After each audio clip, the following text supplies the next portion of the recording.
நம்முடைய பிதாவாகிய தேவனாலும் ஆண்டவராகிய இயேசு கிறிஸ்துவின் அன்பின் நாமத்தினாலும் கிருபையும் சமாதானம் உண்டாவதாக என்ற வாழ்த்துதலோடு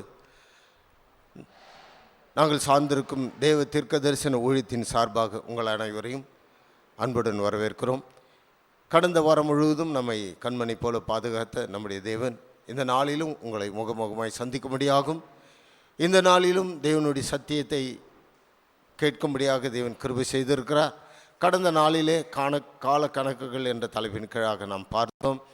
இந்த நாளிலும் சத்திய படத்தை பார்க்க கேட்க தேவன் நமக்கு கிருபை செய்ததற்காக நாம் யாவரும் எழுந்து நின்று ஜெபிப்போம். நம்மை ஜெபத்தில் வழிநடத்தும்படி நம் மத்தியில் வந்திருக்கிற சகோதரர் பிலிப் அவர்கள் ஜெபத்தில் வழிநடத்தும்படியாக அன்புடன் அழைக்கிறோம்.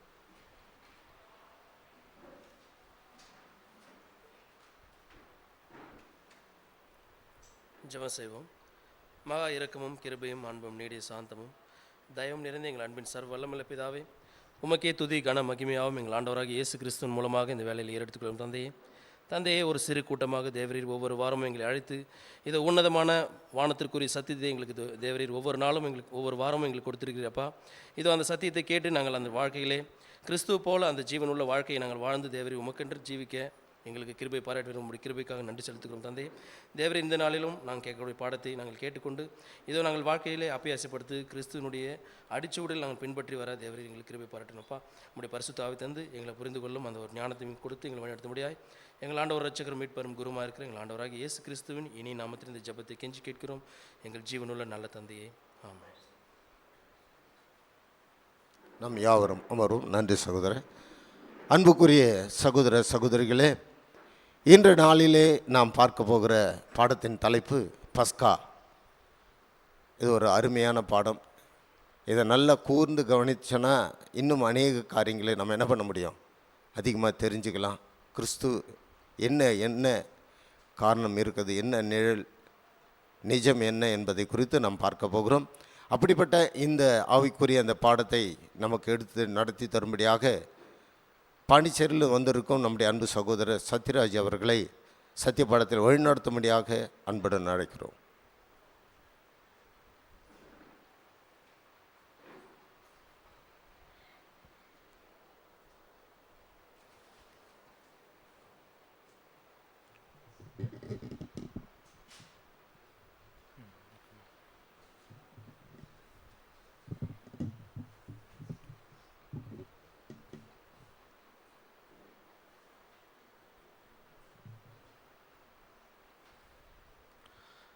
கிறிஸ்து இயேசுவுக்குள் மிகவும் பிரியமுள்ள அன்புக்குரிய சகோதர சகோதரிகளே, உங்கள் யாவருக்கும் நம்முடைய பிதாவாகிய தேவனுடைய நாமத்தினாலும் ஆண்டவராகிய இயேசு கிறிஸ்துவின் நாமத்தினாலும் கிருபையும் சமாதானம் உண்டாவதாக. இன்றைக்கி நம்ம பார்க்க போகிற பாடத்தினுடைய தலைப்பு பஸ்கா. ஸோ தேவனுடைய கிருபை, அவருடைய இரக்கம் வாரம் நம்ம வேதத்தில் உள்ள ரகசியங்களை, மறைபொருட்களை அறிந்து கொள்வதற்கு நமக்கு வாய்ப்பை கொடுத்துருக்குறாங்க.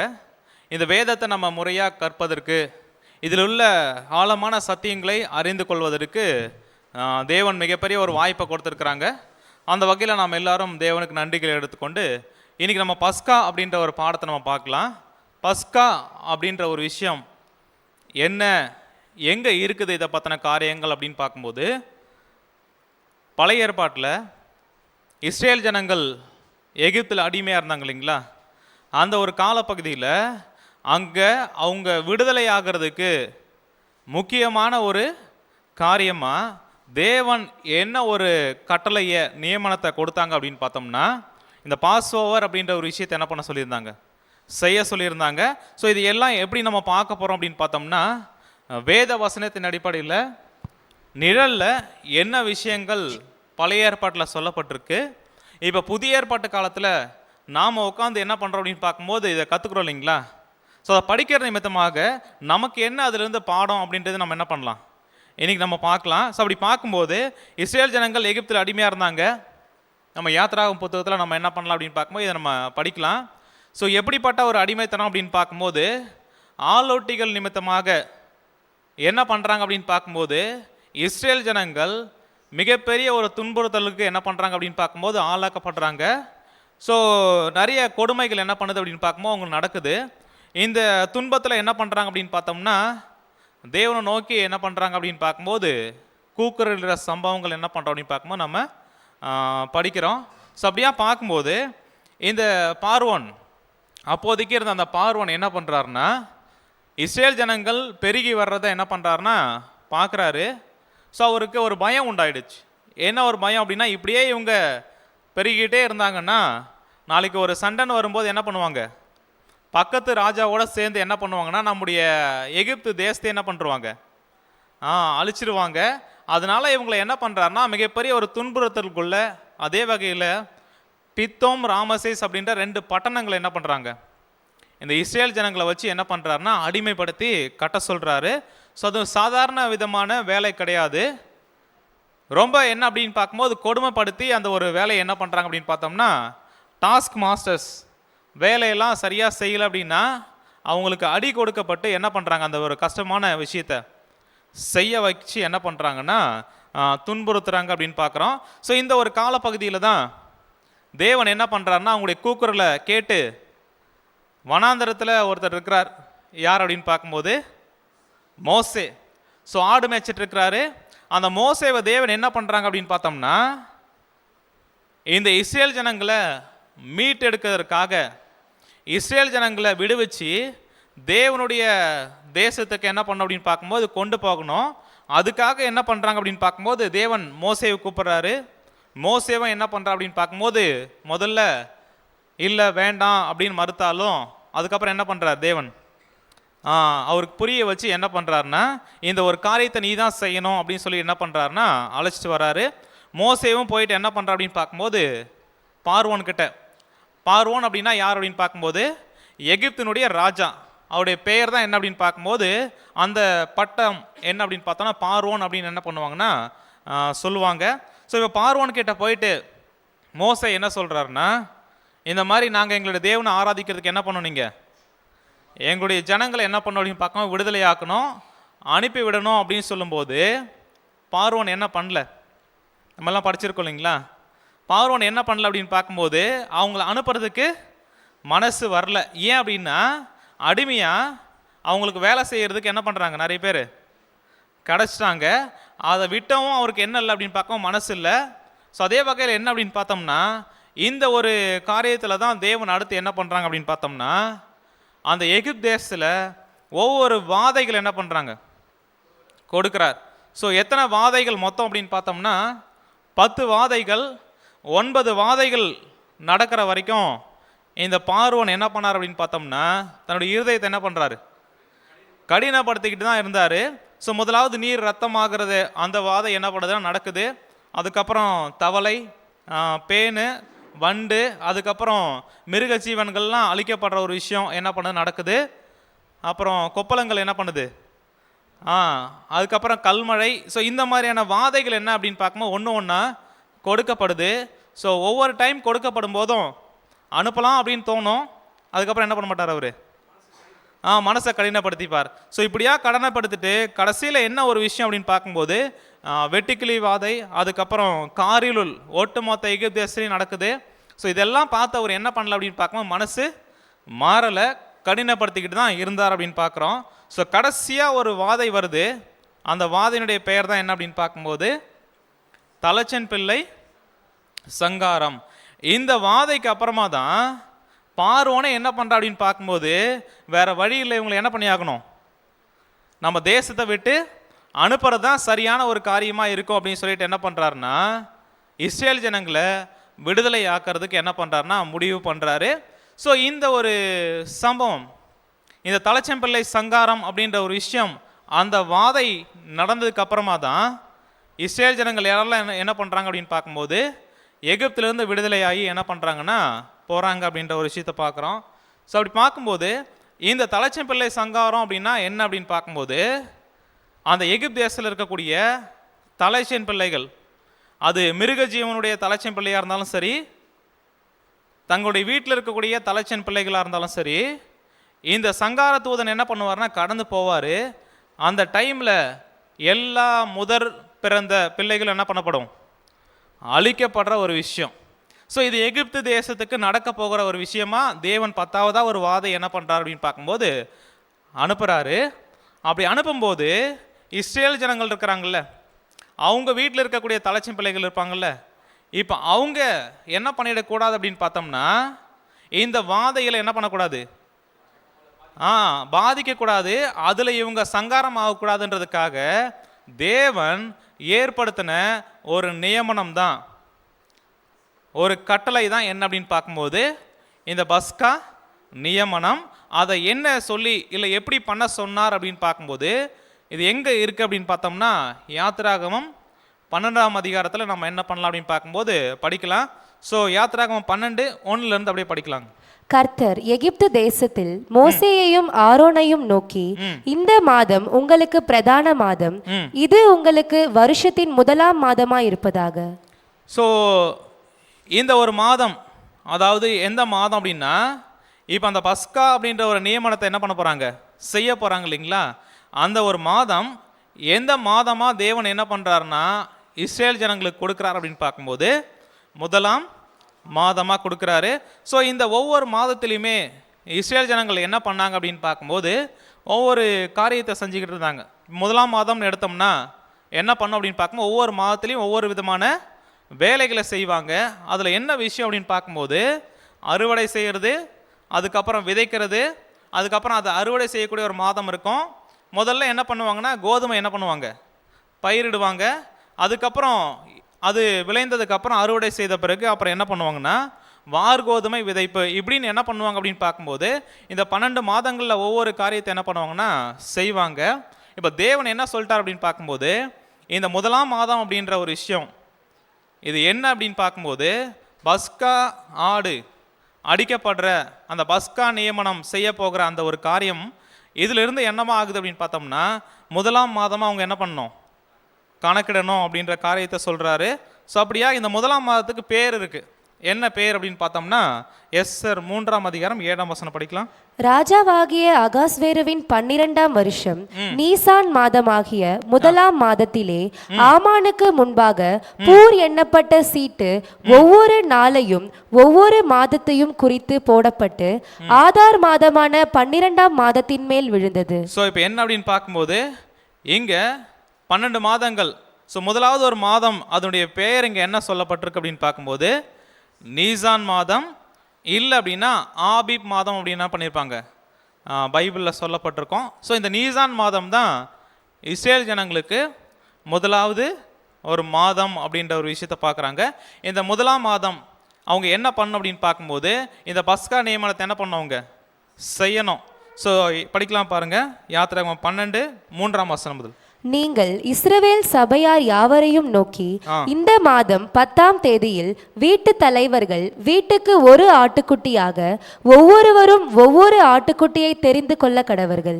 ஸோ இந்த முதலாம் மாதத்தில் 10ஆம் தேதி அவங்க என்ன பண்ணணும் அப்படின்னா ஒரு காரியத்தை முதலாவது என்ன பண்ணவங்க செய்யணும். எதுக்கு அப்படின்னா இந்த தலைச்சம்பிள்ளை சங்காரம் நடக்க போகுது.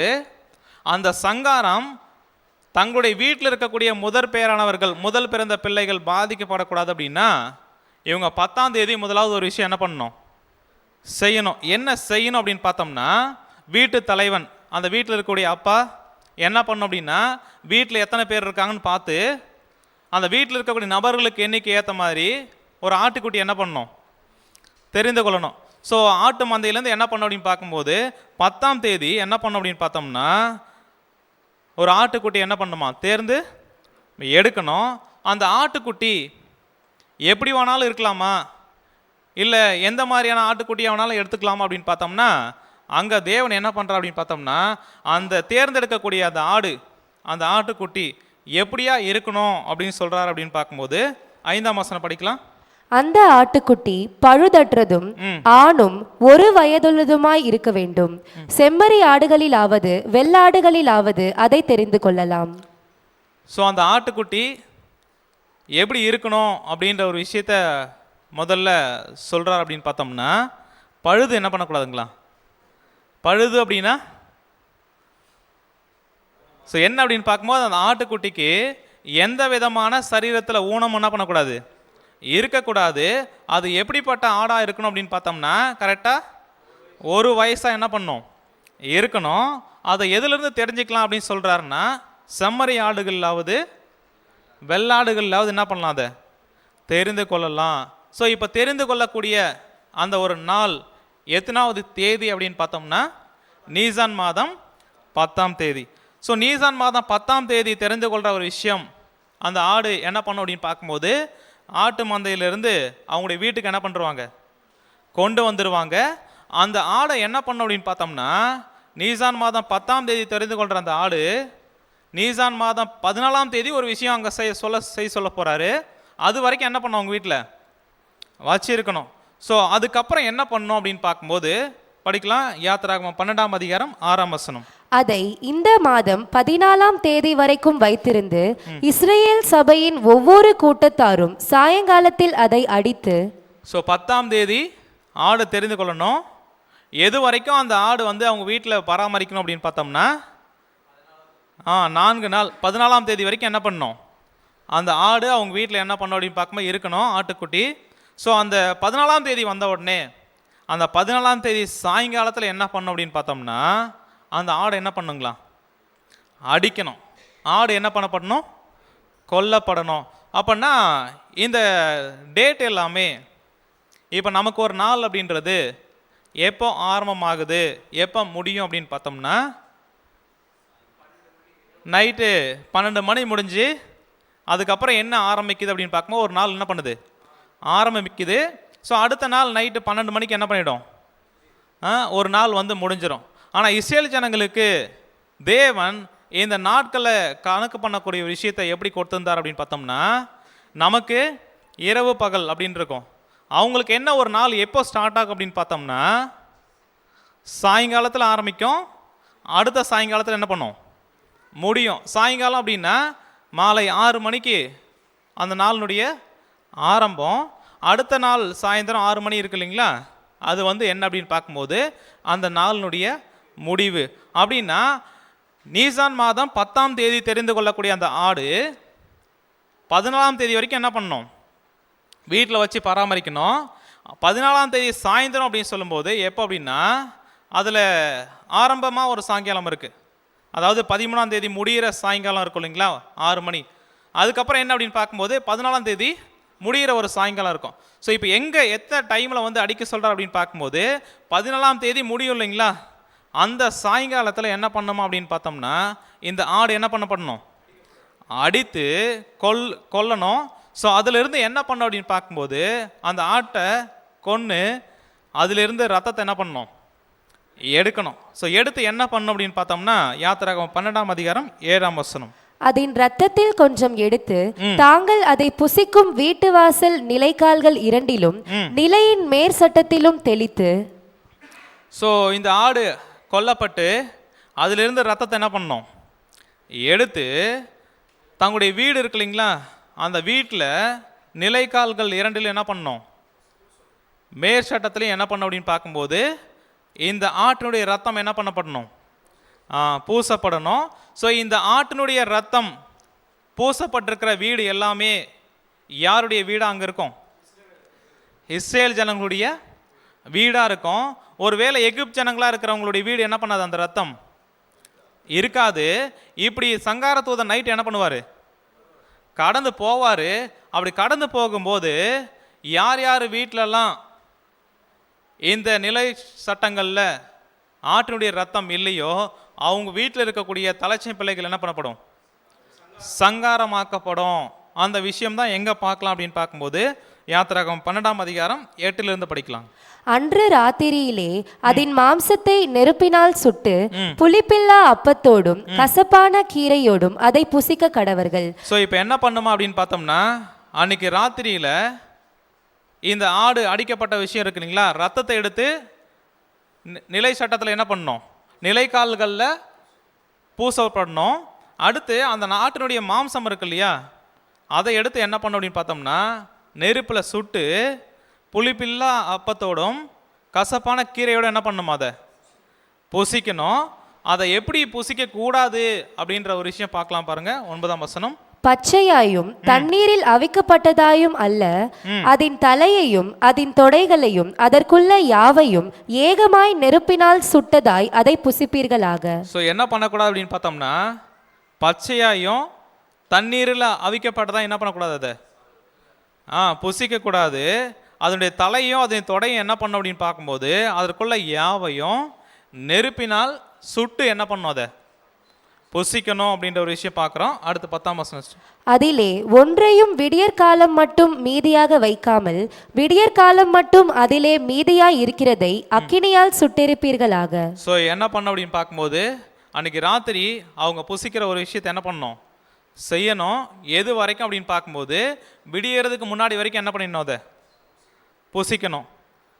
ஸோ விடிஞ்சதுக்கப்புறம் என்ன ஆகணும் அப்படின்னு பார்க்கும்போது அக்னியால் என்ன பண்ணணும், மீதி இருக்கிறத சுட்டெரிச்சிடணும் அப்படின்ற ஒரு விஷயம் நம்ம என்ன பண்ணுறோன்னா பார்க்குறோம். ஸோ இப்போ நைட்டில் என்ன பண்ணுறாங்க அப்படின்னு பார்க்கும்போது அந்த கொல்லப்பட்ட ஆட்டுடைய மாம்சத்தை என்ன பண்ணுறாங்க, சுட்டு புசிக்கணும். ஸோ அந்த புசிக்கக்கூடிய ஒரு விஷயம் எப்படி அதை புசிக்கணும் அப்படின்னு பார்த்தோம்னா நெருப்பில் என்ன பண்ணணும், சுட்டு புசிக்கணும். அந்த புசிக்கும் போது அவங்க என்னென்னலாம் பண்ணணும் அப்படின்றத பார்க்கலாம் பாருங்க. யாத்திராகமம் 12ஆம் அதிகாரம் 11ஆம் வசனம். அதை புசிக்க வேண்டிய விதமாவது, நீங்கள் உங்கள் அறைகளில் கச்சை கட்டிக்கொண்டும் உங்கள் கால்களில் பாதரட்சை தொடுத்து கொண்டும் உங்கள் கையில் தடி பிடித்து கொண்டும் அதை தீவிரமாய் புசிக்க கடவீர்கள். ஸோ இதை எப்படி புசிக்கணுமா அப்படின்னு பார்த்தோம்னா தீவிரமாக என்ன பண்ணுமா, புசிக்கணும். ஏன் தீவிரமாக புசிக்கணும் அப்படின்னு பார்த்தோம்னா அன்றைக்கி நைட்டு சாப்பிட்டு முடிச்சதுக்கப்புறம் அவங்க என்ன பண்ணணும், பார்வோனுடைய கட்டளை வரும். இவங்க என்ன பண்ணணும், எகிப்திலிருந்து ரெடி ஆகிட்டு கிளம்புறதுக்கு என்ன பண்ணணும், ஆயத்தமாகணும். ஸோ அதனால் என்ன பண்ணுறா அப்படின்னு பார்க்கும்போது நீங்கள் தீவிரமாக என்ன பண்ணணும், அதை புசிக்கணும். அதை எப்படி புசிக்கணும், எந்த நிலைமையிலிருந்து புசிக்க சொல்கிறார் அப்படின்னு பார்த்தோம்னா நீங்கள் அதை அறைகளில் கச்சை என்ன பண்ணணும், கட்டிக்கொண்டு இடுப்பில் என்ன பண்ணணும் அப்படின்னு பார்க்கும்போது கச்சை என்ன பண்ணுமா, கட்டி இருக்கணும். உங்கள் கால்களில் என்ன இருக்கும் அப்படின்னு பார்க்கும்போது பாதரட்சி என்ன பண்ணணும், தொடுத்து கொண்டு இருக்கணும். கையில் என்ன இருக்கணுமா, தடி என்ன பண்ணணும், இருக்கணும். அப்போன்னா இந்த கையில் தடியும் காலில் பாதரட்சியும் இடுப்பில் வந்து ட்ரெஸ்ஸை நல்லா என்ன பண்ணணும், இறுக்கி கட்டி இருக்கணும். அப்படின்னா அவங்கள என்ன ஒரு விஷயத்துக்காக அடுத்து தேவன் ஆயத்தப்படுத்துகிற அவங்கள ரெடியாக என்ன பண்ணோம், கட்டளை வந்தோடனே என்ன பண்ணணும், ஊரை விட்டு காலி பண்ணோம். ஸோ அதுக்காக என்ன பண்ணுற அப்படின்னு பார்க்கும்போது ஆயத்தமாக என்ன பண்ணோம் அப்படின்னு பார்த்தோம்னா அதை தீவிரமாக என்ன பண்ணோம் அப்படின்னு பார்க்கும்போது புசிக்கணுமா. இதுக்கு பேர் தான் என்ன அப்படின்னு பார்க்கும்போது அது கர்த்தருடைய பஸ்கா, பாஸ் ஓவர் அப்படின்னு நம்ம என்ன பண்ணலாம் அப்படின்னு பார்க்கும்போது இது ஆங்கிலத்தில் சொல்லலாம். இந்த பஸ்கா அப்படின்றது தமிழில் என்ன பண்ணப்பட்டிருக்கு, சொல்லப்பட்டிருக்கு. அப்போனா இந்த பஸ்கா அப்படின்னா என்ன, இதனுடைய அர்த்தம் என்ன அப்படின்னு நம்ம கேட்டோம்னா தமிழில் பஸ்கா அப்படின்னு சொல்லப்பட்டிருக்கு. அது இங்கிலீஷில் அதனுடைய வார்த்தை என்ன அப்படின்னு பார்க்கும்போது பாஸ் ஓவர். ஸோ இதை வந்து இதனுடைய அர்த்தம் என்ன அப்படின்னு நம்ம பார்க்கும்போது பாஸ் ஓவர் அப்படின்னா கடந்து போகுதல். அப்போ கடந்து போகுதல் அப்படின்னா என்ன ஒரு விஷயம் அன்று ராத்திரியில் கடந்து போச்சு அப்படின்னு பார்த்தோம்னா சங்கார தூதன் கடந்து போகிறாரு. இந்த ஆடு அடிக்கப்பட்டது நிமித்தமாக இதிலிருந்து ரத்தம் நிலைக்கால்களில் பூசப்பட்டது நிமித்தமாக அந்த தலைச்சம் பிள்ளைகள் இஸ்ரேல் தலைச்சம் பிள்ளைகள் இருக்காங்க இல்லையா, அவங்களுடைய ஜீவன் என்ன பண்ணப்படுது, காக்கப்படுது. அவங்களுக்குள்ள இருக்கக்கூடிய மரணம் என்ன பண்ணுது, கடந்து போகுது. ஸோ அதுக்கு தான் என்ன பேர் அப்படின்னு பார்த்தோம்னா பாஸ் ஓவர், பஸ்கா அப்படின்ற ஒரு விஷயத்தை என்ன பண்ணுறோம் நம்ம பார்க்குறோம். ஸோ படிக்கலாம் பாருங்கள். யாத்திராகமம் 12ஆம் அதிகாரம் 12ஆம் வசனம். அந்த ராத்திரியிலே நான் எகிப்து தேசம் எங்கும் கடந்து போய் எகிப்து தேசத்திலுள்ள மனிதர் முதல் மிருக ஜீவன்கள் மட்டும் முதற் பேராய் இருக்கிறவைகளை எல்லாம் அதம் பண்ணி எகிப்து தேவர்களின் மேல் நீதியை செலுத்துவேன், நானே கர்த்தர். ஸோ அன்று ராத்திரியில் இந்த சங்கார தூதன் என்ன பண்ணுவாருங்களா, கடந்து போவார். எகிப்து தேசத்தில் உள்ள மனிதர் முதல் மிருக ஜீவன்கள் வரைக்கும் அவங்க வீட்டில் இருக்கக்கூடிய முதற் பேனானவர்கள் அவங்க தான் யாருன்னு அப்படின்னு பார்த்தோம்னா தலைச்சம் பிள்ளைகள். இவங்க எல்லாரையும் என்ன பண்ணுவார் அப்படின்னு பார்க்கும்போது அந்த சங்கார தூதன் அதம் பண்ணி எகிப்து தேவர்கள் மேல் நீதி என்ன பண்ண போகிறாங்களா, தேவன் செலுத்த போகிறாரு, நானே கர்த்தர். ஸோ இந்த ஒரு காரியத்தை செய்யறது யார் அப்படின்னு பார்க்கும்போது இந்த சங்கார தூதன் என்ன பண்ணுறாரு, நைட்டு கடந்து போகிறாரு. கடந்து போகும்போது என்ன நடக்குது அப்படின்னு பார்த்தோம்னா அங்கே யார் யார் வீட்டிலாம் அந்த ரத்தம் அடையாளமாக இருந்துச்சோ அவங்களுடைய வீட்டில் இருக்கக்கூடிய தலைச்சம் பிள்ளை என்ன பண்ணுறாங்க, காக்கப்படுறாங்க. ஸோ இந்த காரியத்தை தான் படிக்கலாம். யாத்திராகமம் 12, 13ஆம் வசனம். நீங்கள் இருக்கும் வீடுகளில் அந்த இரத்தம் உங்களுக்காக அடையாளமாய் இருக்கும். அந்த இரத்தத்தை நான் கண்டு உங்களை கடந்து போவேன். நான் எகிப்து தேசத்தை அழிக்கும் போது அழிக்கும் வாதை உங்களுக்குள்ளே வராதிருக்கும். ஸோ இப்போ இஸ்ரேல் ஜனங்கள் இருக்கக்கூடிய வீடு எந்த வீடு, அதுக்கப்புறம் எகிப்து ஜனங்களுடைய எந்த வீடு அப்படின்றத அடையாளப்படுத்தி காமிக்கிறதே என்ன விஷயம் அப்படின்னு பார்த்தோம்னா, அந்த வீட்டில் இருக்கக்கூடிய வெளியில் நிலைக்கால இருக்கக்கூடிய ரத்தம். ஸோ இதுதான் அடையாளம். உங்கள் வீட்டில் இருக்கக்கூடிய தலைச்சம் பிள்ளைகள் சங்காரமாகாமல் இருப்பதற்கு அப்படின்ற ஒரு விஷயத்தை என்ன பண்ணுறாருங்க தேவன் சொல்கிறாங்க. இந்த நியமனத்தை எல்லாத்தையும் யார்கிட்ட செய்ய சொல்லிட்டு இருக்கிறார்? இஸ்ரேல் ஜனங்கள்கிட்ட என்ன பண்ணுறாருன்னா சொல்லிட்டு இருக்கிறாங்க.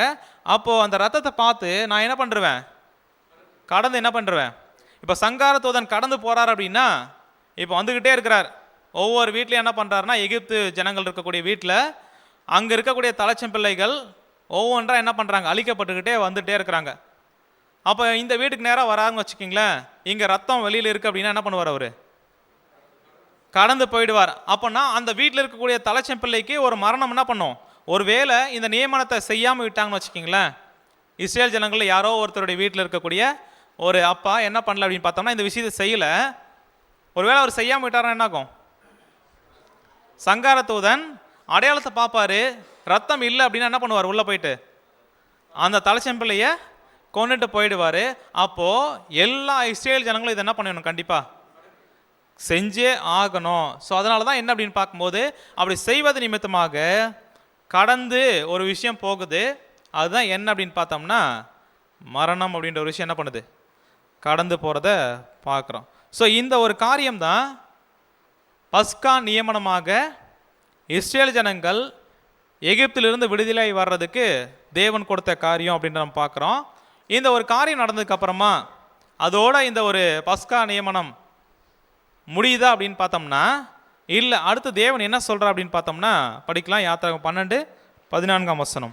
அந்த நாள் உங்களுக்கு நினைவு கூறுதலான நாளாய் இருக்க கடவது. அதை கர்த்தருக்கு பண்டிகையாக ஆசரிப்பீர்களாக. அதை உங்கள் தலைமுறை தோறும் நித்திய நியமமாக ஆசரிக்க கடவீர்கள். ஸோ அந்த நாள் உங்களுக்கு என்ன நாளாக இருக்கணும் அப்படின்னு சொல்கிறாருன்னா, நினைவு கூறுதலான நாள்.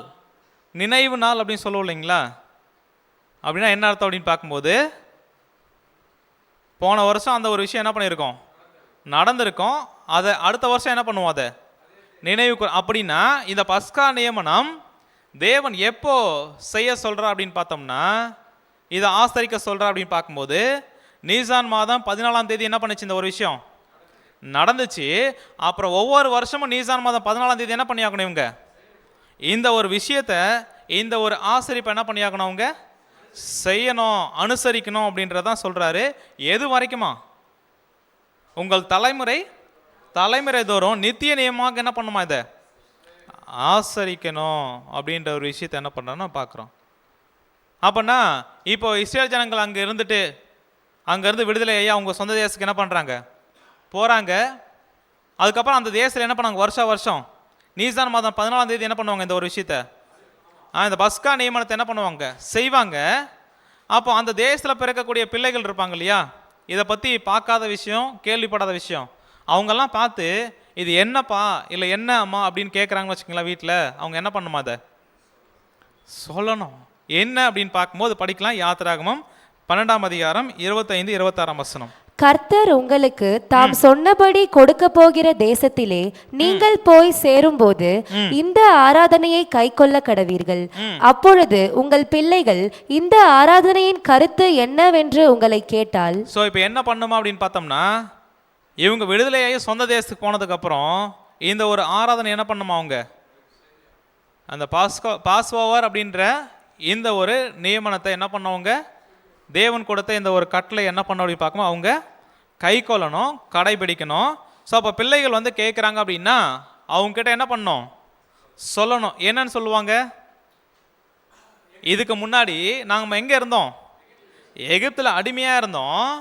இந்த பஸ்கா, இந்த ஆட்டுக்குட்டி அடிக்கப்பட்டது நிமித்தமாக நாம் எல்லாருமே, நம்முடைய தகப்பன், நம்முடைய முற்பிதாக்கள் எல்லாம் என்ன பண்ணாங்க, இதன் மூலமாக தான் காக்கப்பட்டாங்க, விடுதலையாகி என்ன பண்ணாங்க, வந்தாங்க அப்படின்ற ஒரு விஷயத்தை என்ன பண்ணணும் அப்படின்னு பார்க்கும்போது அவங்ககிட்ட சொல்லணும். ஸோ இது நித்திய நியமமாக நியமிக்கணும், நியமனத்தை என்ன பண்ணணும், அனுசரிக்கணும், ஆசரிக்கணும் என்ன பண்ணிட்டாரு, சொல்லிட்டாரு.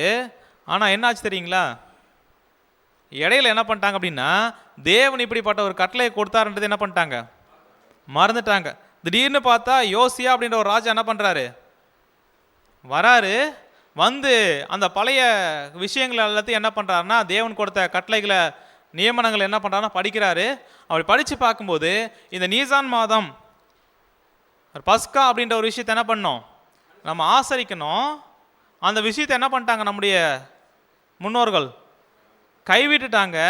இப்போ என்ன பண்ணோம் அப்படின்னு பார்க்கும்போது மீண்டுமா நம்ம என்ன பண்ணோம், அதை அனுசரிக்கணும் அப்படின்ற ஒரு விஷயத்தை என்ன பண்ணுறாருன்னா ஏற்படுத்துகிறாரு. அப்படியே ஆரம்பித்து வருடம் என்ன பண்ணுறாங்க அப்படின்னு பார்க்கும்போது இந்த ஒரு விஷயத்தை செய்கிறாங்க. எது வரைக்கும் செஞ்சுக்கிட்டே வராங்க அப்படின்னு பார்த்தோம்னா, நம்முடைய ஆண்டவராக இயேசு கிறிஸ்துவும் என்ன பண்ணிட்டாரு, பூமிக்கு வந்துட்டாரு. வந்து 30 வயசில் என்ன பண்ணிட்டாரு, ஞானஸ்நானம் எடுத்துட்டாரு. அதுக்கப்புறம் 33 வருஷம் அவர் மரணம் சம்பவிக்கிற அது முன்னாடி வரைக்கும் என்ன பண்ணுறா அப்படின்னு பார்த்தோம்னா, இந்த ஒவ்வொரு வருடமும் இந்த பஸ்கா நியமனம் அப்படின்ற ஒரு விஷயம் என்ன பண்ணோம், எருசலேமில் நடக்கும். அப்போ என்ன பண்ணோம் அப்படின்னு பார்க்கும்போது இவரும் என்ன பண்ணியிருப்பார், அதில் பங்கெடுத்திருப்பார். அதே மாதிரி அந்த நீசான் மாதம் 17ஆம் தேதி ஒரு ஆடு என்ன பண்ணுது, அடிக்கப்படுது. அந்த ஆட்டினுடைய ரத்தம் என்ன பண்ணுது அப்படின்னு பார்க்கும்போது வீட்டினுடைய நிலைக்கால்கள் இருக்கிறதுனால அந்த வீட்டுக்குள்ளே இருக்கக்கூடிய தலைச்சம் பிள்ளைகள் என்ன பண்ணுறாங்க, எப்படி காக்கப்படுறாங்களோ அதே மாதிரி இப்போ நிஜத்தில் பஸ்கா ஆடா நம்முடைய ஆண்டவராக இயேசு கிறிஸ்து என்ன பண்ணுறாரு, மரிக்கிற ஒரு விஷயம் எப்போ சம்பவிக்குது அப்படின்னு பார்த்தோம்னா அதே நீசான் மாதம் 14ஆம் தேதி. அப்போனா பழைய ஏற்பாட்டு காலத்தில் எல்லாம் எப்படி நடந்திருக்கு அப்படின்னு பார்க்கும்போது நிழலாக நடந்திருக்கு. எதுக்கு அப்படின்னு பார்த்தோம்னா, இப்போ புதிய ஏற்பாட்டு காலத்தில் இருக்கக்கூடிய நாம் நிஜமாக வாழ்ந்துக்கிட்டு இருக்கிறோம். நமக்காக அநேக விஷயங்கள் பழைய ஏற்பாட்டு கால தேவன் என்ன பண்ணியிருக்கிறாங்களா, எழுதியிருக்கிறாரு. இது எல்லாமே ஏன் அப்படின்ற ஒரு கேள்வியை கேட்டோம் அப்படின்னா, ஏன் பழைய ஏற்பாடு, பழைய ஏற்பாட்டு காலத்தில் அநேக விஷயங்கள் என்ன பண்ணப்பட்டிருக்கு, நடந்திருக்கு. இது எல்லாமே நம்ம படித்தாலும் அநேக விஷயங்கள் நமக்கு என்ன பண்ணுறதில்ல, புரியறதில்ல. ஆனால் இதை கொடுத்ததனுடைய நோக்கம் என்ன அப்படின்னு பார்த்தோம்னா படிக்கலாம் பாருங்க. 1 கொரிந்தியர் 10ஆம் அதிகாரம் 11ஆம் வசனம். இவைகளெல்லாம் திருஷ்டாந்தங்களாக அவர்களுக்கு சம்பவித்தது, உலகத்தின் முடிவு காலத்திலுள்ள நமக்கு எச்சரிப்பு உண்டாக்கும்படி எழுதப்பட்டும் இருக்கிறது. இஸ்ரேல் ஜனங்களுக்கு நிறைய விஷயம் நடந்திருக்கு அவங்களுடைய வாழ்க்கையில். இதெல்லாம் நடந்ததனுடைய நோக்கம் என்ன அப்படின்னு பார்த்தோம்னா, திருஷ்டாந்தமாக என்ன பண்ணப்பட்டிருக்குங்களா, நடந்திருக்கு. அப்படின்னா ஒரு எக்ஸாம்பிளாக நமக்கு முன்னாடி என்ன பண்ணியிருக்கு அப்படின்னு பார்க்கும்போது நிழலாக அவங்களுக்கு நிறைய விஷயங்கள் என்ன பண்ணப்பட்டிருக்கு, நடந்திருக்கு. ஆனால் முடிவு காலத்தில் இருக்க நமக்கு அதில் பாடம் என்ன பண்ணுதுங்களா இருக்குது, அதில் எச்சரிப்பு இருக்குது. நமக்காகவே என்ன ஒரு விஷயம் அப்படின்னு பார்க்கும்போது இதெல்லாம் தேவன் பதிவு செஞ்சுருக்கிறாரு, இதெல்லாம் அவங்களுக்கு சம்பவித்தது அப்படின்றத நம்ம என்ன பண்ணுறோம், பார்க்குறோம். அப்போனா இது நிழல் எது அப்படின்னு பார்க்கும்போது எகிப்து தேசத்தில் இருக்கக்கூடிய இஸ்ரேல் ஜனங்கள் விடுதலையாகிற ஒரு விஷயம். அந்த விடுதலையாகிறதுக்கு காரணமாக இருக்கிறது என்ன அப்படின்னு பார்த்தோம்னா, கடைசியாக நடந்த தலைச்சம்பிள்ளை சங்காரம். அது நிமித்தமாக அங்கே இருக்கக்கூடிய வீட்டில் இருக்கக்கூடிய முதற் பலன்கள் என்ன பண்ணுறாங்க, காக்கப்படுறாங்க. அது காக்கப்படுறதுடைய நோக்கம், அதுக்கான காரணம் என்ன அப்படின்னு பார்க்கும்போது அங்கே ஒரு ஆடு என்ன பண்ணப்படுது, அடிக்கப்படுது. அந்த ஆடு யார் அப்படின்னு பார்க்கும்போது படிக்கலாம். 1 கொரிந்தியர் 5ஆம் அதிகாரம் 7ஆம் வசனம். ஆகையால் நீங்கள் புளிப்பில்லாதவர்களாய் இருக்கிறபடியே புதிதாய் பிசைந்த மாவாய் இருக்கும்படிக்கு பழைய புளித்த மாவை புறம்பே கழித்து போடுங்கள். ஏனெனில் நம்முடைய பஸ்காவாகிய கிறிஸ்து நமக்காக பலியிடப்பட்டிருக்கிறாரே. இப்போ பாஸ் ஓவர் அந்த ஒரு டைமில் ஒரு ஆடு என்ன பண்ணப்பட்டுச்சு, அடிக்கப்பட்டுச்சு. அந்த ஆட்டுக்குட்டி தான் என்ன அப்படின்னு பார்க்கும்போது பஸ்கா ஆடு. இது எங்கே நடந்துச்சு அப்படின்னு பார்க்கும்போது எகிப்தில் என்ன பண்ணுச்சு, நடந்தது. அங்கே இருக்கக்கூடிய தலைச்சம் பிள்ளைகள், இஸ்ரேல் ஜனங்களுடைய தலைச்சம் பிள்ளைகள் மீட்கப்படுறதுக்கு இங்கே அப்போஸ்தலனாகிய பவுல் இங்கே புதிய ஏற்பாட்டு காலத்தில் இருக்கக்கூடிய நம்மக்கிட்ட என்ன சொல்கிறா அப்படின்னு பார்த்தோம்னா, நீங்கள் என்ன பண்ண அப்படின்னு பார்க்கும்போது புளிப்பு இல்லாதவர்களாக இருக்கிறபடியே புதிதாய் பிசைந்த மாவை என்ன பண்ணுமா இருக்கணும். அதனால் என்ன பண்ணுங்க அப்படின்னு பார்க்கும்போது பழைய புளித்த மாவு என்ன பண்ணுறங்க, கழிச்சு போட்டுருங்க. ஏன்னா நம்முடைய பஸ்காவாகிய கிறிஸ்து என்ன பண்ணியிருக்கிறார். அப்போனா அங்கே பஸ்கா ஆடாக மறிச்ச அந்த ஒரு ஆடு அது நிழல்ல, இங்கே நிஜத்தில் அந்த பஸ்கா ஆட்டுக்குட்டி யாரு? ஸோ நம்முடைய ஆண்டவராகிய இயேசு கிறிஸ்து மரிச்சது நிமித்தமாக, அங்கே ஆடு மரிச்சது நிமித்தமாக என்ன ஆச்சு அப்படின்னு பார்க்கும்போது தலைச்சன் பிள்ளைகள் காக்கப்படுறாங்க, முதலாவது ஒரு விஷயம். அதுக்கப்புறம் அது நிமித்தமாக தான் ஒட்டுமொத்த இஸ்ரேல் ஜனங்களும் என்ன பண்ணுறாங்க, விடுதலையாகி என்ன பண்ணுறாங்க, அடிமைத்தனத்துலேருந்து விடுதலையாகி என்ன பண்ணுறாங்க அப்படின்னு பார்க்கும்போது அவங்களுடைய சொந்த தேசத்துக்கு என்ன பண்ணுறாங்க, போகிறாங்க அப்படின்ற ஒரு விஷயத்தை நம்ம பார்க்குறோம். அப்போ இங்கே நிஜத்தில் நம்முடைய ஆண்டவராகிய இயேசு கிறிஸ்து மரிச்சிருக்கிறார் அப்படின்னா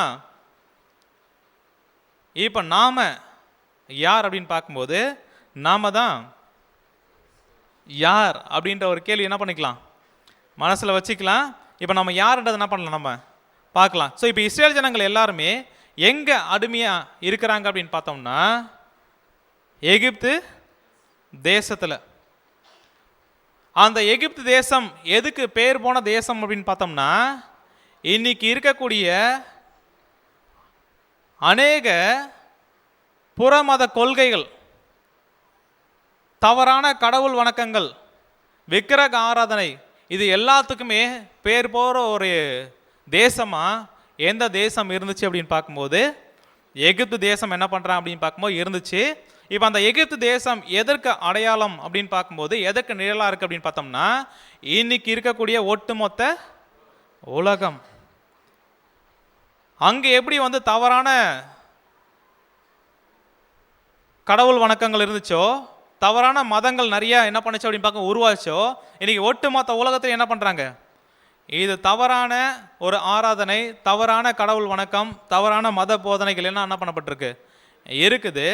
இந்த எகிப்து தேசம் இருந்து தான் யாரை தேவன் என்ன பண்ணுறார் அப்படின்னு பார்க்கும்போது மீட்டுக்கொள்கிறார், காப்பாற்றார் அப்படின்னு பார்க்கும்போது முதலாவது முதற் பலன்கள் என்ன பண்ணுறார், தலைச்சன் பிள்ளைகள் என்ன பண்ணுறாங்கன்னா காக்கப்படுறாங்க. இப்போ அந்த முதற் பலன்களை மீட்கிறதுக்காக இந்த உலகத்தில் என்ன பண்ணுறாங்க அப்படின்னு பார்க்க முதற் பலன்களா ஒரு வகுப்பார் இருக்கிறாங்களாம். அவங்க யார் அப்படின்னு பார்க்கும்போது படிக்கலாம். யாக்கோபு 1:18.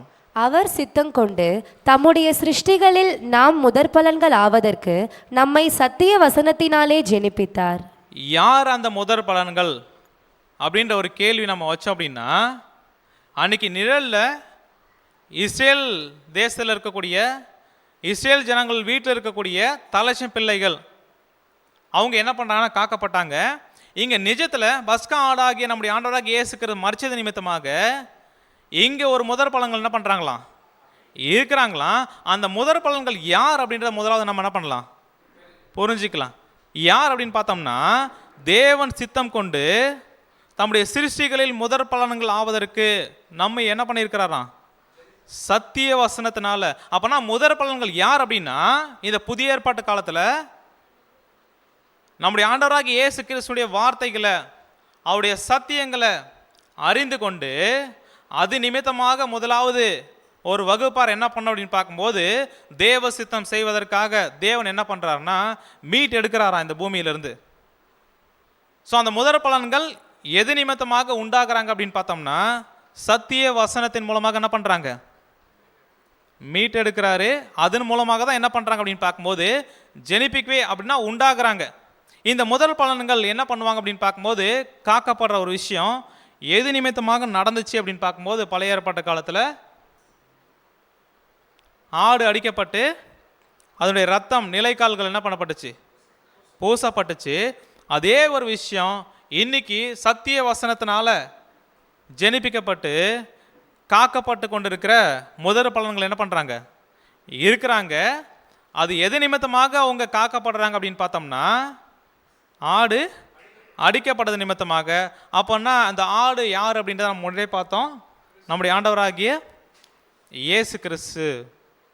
அவருடைய ரத்தம் என்ன பண்ணுது அப்படின்னு பார்க்கும்போது இந்த பூமியில் அநேக விக்கிரக ஆராதனை, தவறான போதனைகள், தவறான நம்பிக்கைகள்லாம் இருக்கும்போது தேவன் ஒரு வகுப்பாருக்கு மட்டும் அவருடைய சத்திய வசனத்தை கொடுத்து என்ன பண்ணுறாருங்களா முதற் பலன்களாக மீட்டெடுக்கிறாரு. அந்த முதற் பலன்கள் காக்கப்படுவதற்கு முதலாவது காரணம் என்னவா இருக்குது அப்படின்னு பார்த்தோம்னா, பஸ்கா ஆடு என்ன பண்ணப்படுது? அடிக்கப்படுது. அதே மாதிரி இயேசு கிறிஸ்து அடிக்கப்பட்டு அவருடைய இரத்தத்தின் மூலமாக என்ன பண்ணப்படுறோம்? காக்கப்படுறோம், மீட்கப்படுற ஒரு விஷயத்தை என்ன பண்ணுறோம் அப்படின்னு பார்க்கும்போது நம்ம பார்க்குறோம். ஸோ இதான் யோவான் ஸ்நானகன் அவன் கூட இருந்த சீஷர்களுக்கு இயேசு கிறிஸ்து நடந்து வரும்போது என்ன பண்ணுறாரு?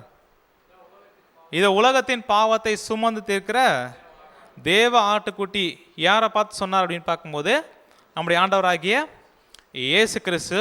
இந்த பஸ்கா ஆடாகிய நம்முடைய ஆண்டவராகிய இயேசு கிறிஸ்து இப்போ நிழலில் அந்த ஆடை எத்தனாவது தேதி தேர்ந்தெடுத்தாங்க? நீசான் மாதம் 14ஆம் தேதி ஆடு அடிக்கப்படுற ஒரு விஷயம் என்ன பண்ணுது? நடக்குது. அந்த ஆடு எப்போ தேர்ந்தெடுக்கிறாங்க அப்படின்னு பார்க்கும்போது நீசான் மாதம் 10ஆம் தேதி. அப்போனா அந்த ஆடு தான், அந்த ஆட்டுக்குட்டி தான் நம்முடைய ஆண்டவராகிய இயேசு கிறிஸ்து அப்படின்னு சொன்னோம் அப்படின்னா, இந்த ஆடு நிஜத்தில் நம்முடைய ஆண்டவராகிய இயேசு கிறிஸ்து என்ன பண்ணப்படணும்? நீசான் மாதம் 10ஆம் தேதி என்ன பண்ணப்படணும்? தெரிந்து கொள்ளப்படணும். எப்படியா தெரிந்து கொள்ளப்பட்டுச்சு அப்படின்னு பார்க்கும்போது படிக்கலாம். யோவான் 12ஆம் அதிகாரம் 1ஆம் வசனம். பஸ்கா பண்டிகை வர 6 நாளைக்கு முன்னே இயேசு தாம் மரணத்திலிருந்து எழுப்பின லாசரு இருந்த பெத்தானியாவுக்கு வந்தார். ஸோ பஸ்கா பண்டிகை வர 6 நாள். அப்போனா பஸ்கா பண்டிகை எப்போ வரப்போகுது உங்களுக்கு? பஸ்கா பண்டிகை எப்போ வரப்போகுதுங்களா? நீசான் மாதம் 14ஆம் தேதி தான் பஸ்கா நியமனத்தை வருஷம் என்ன பண்ணியிருக்கிறார்? செய்ய சொல்லி கட்டளை கொடுத்துருக்கார் தேவன்.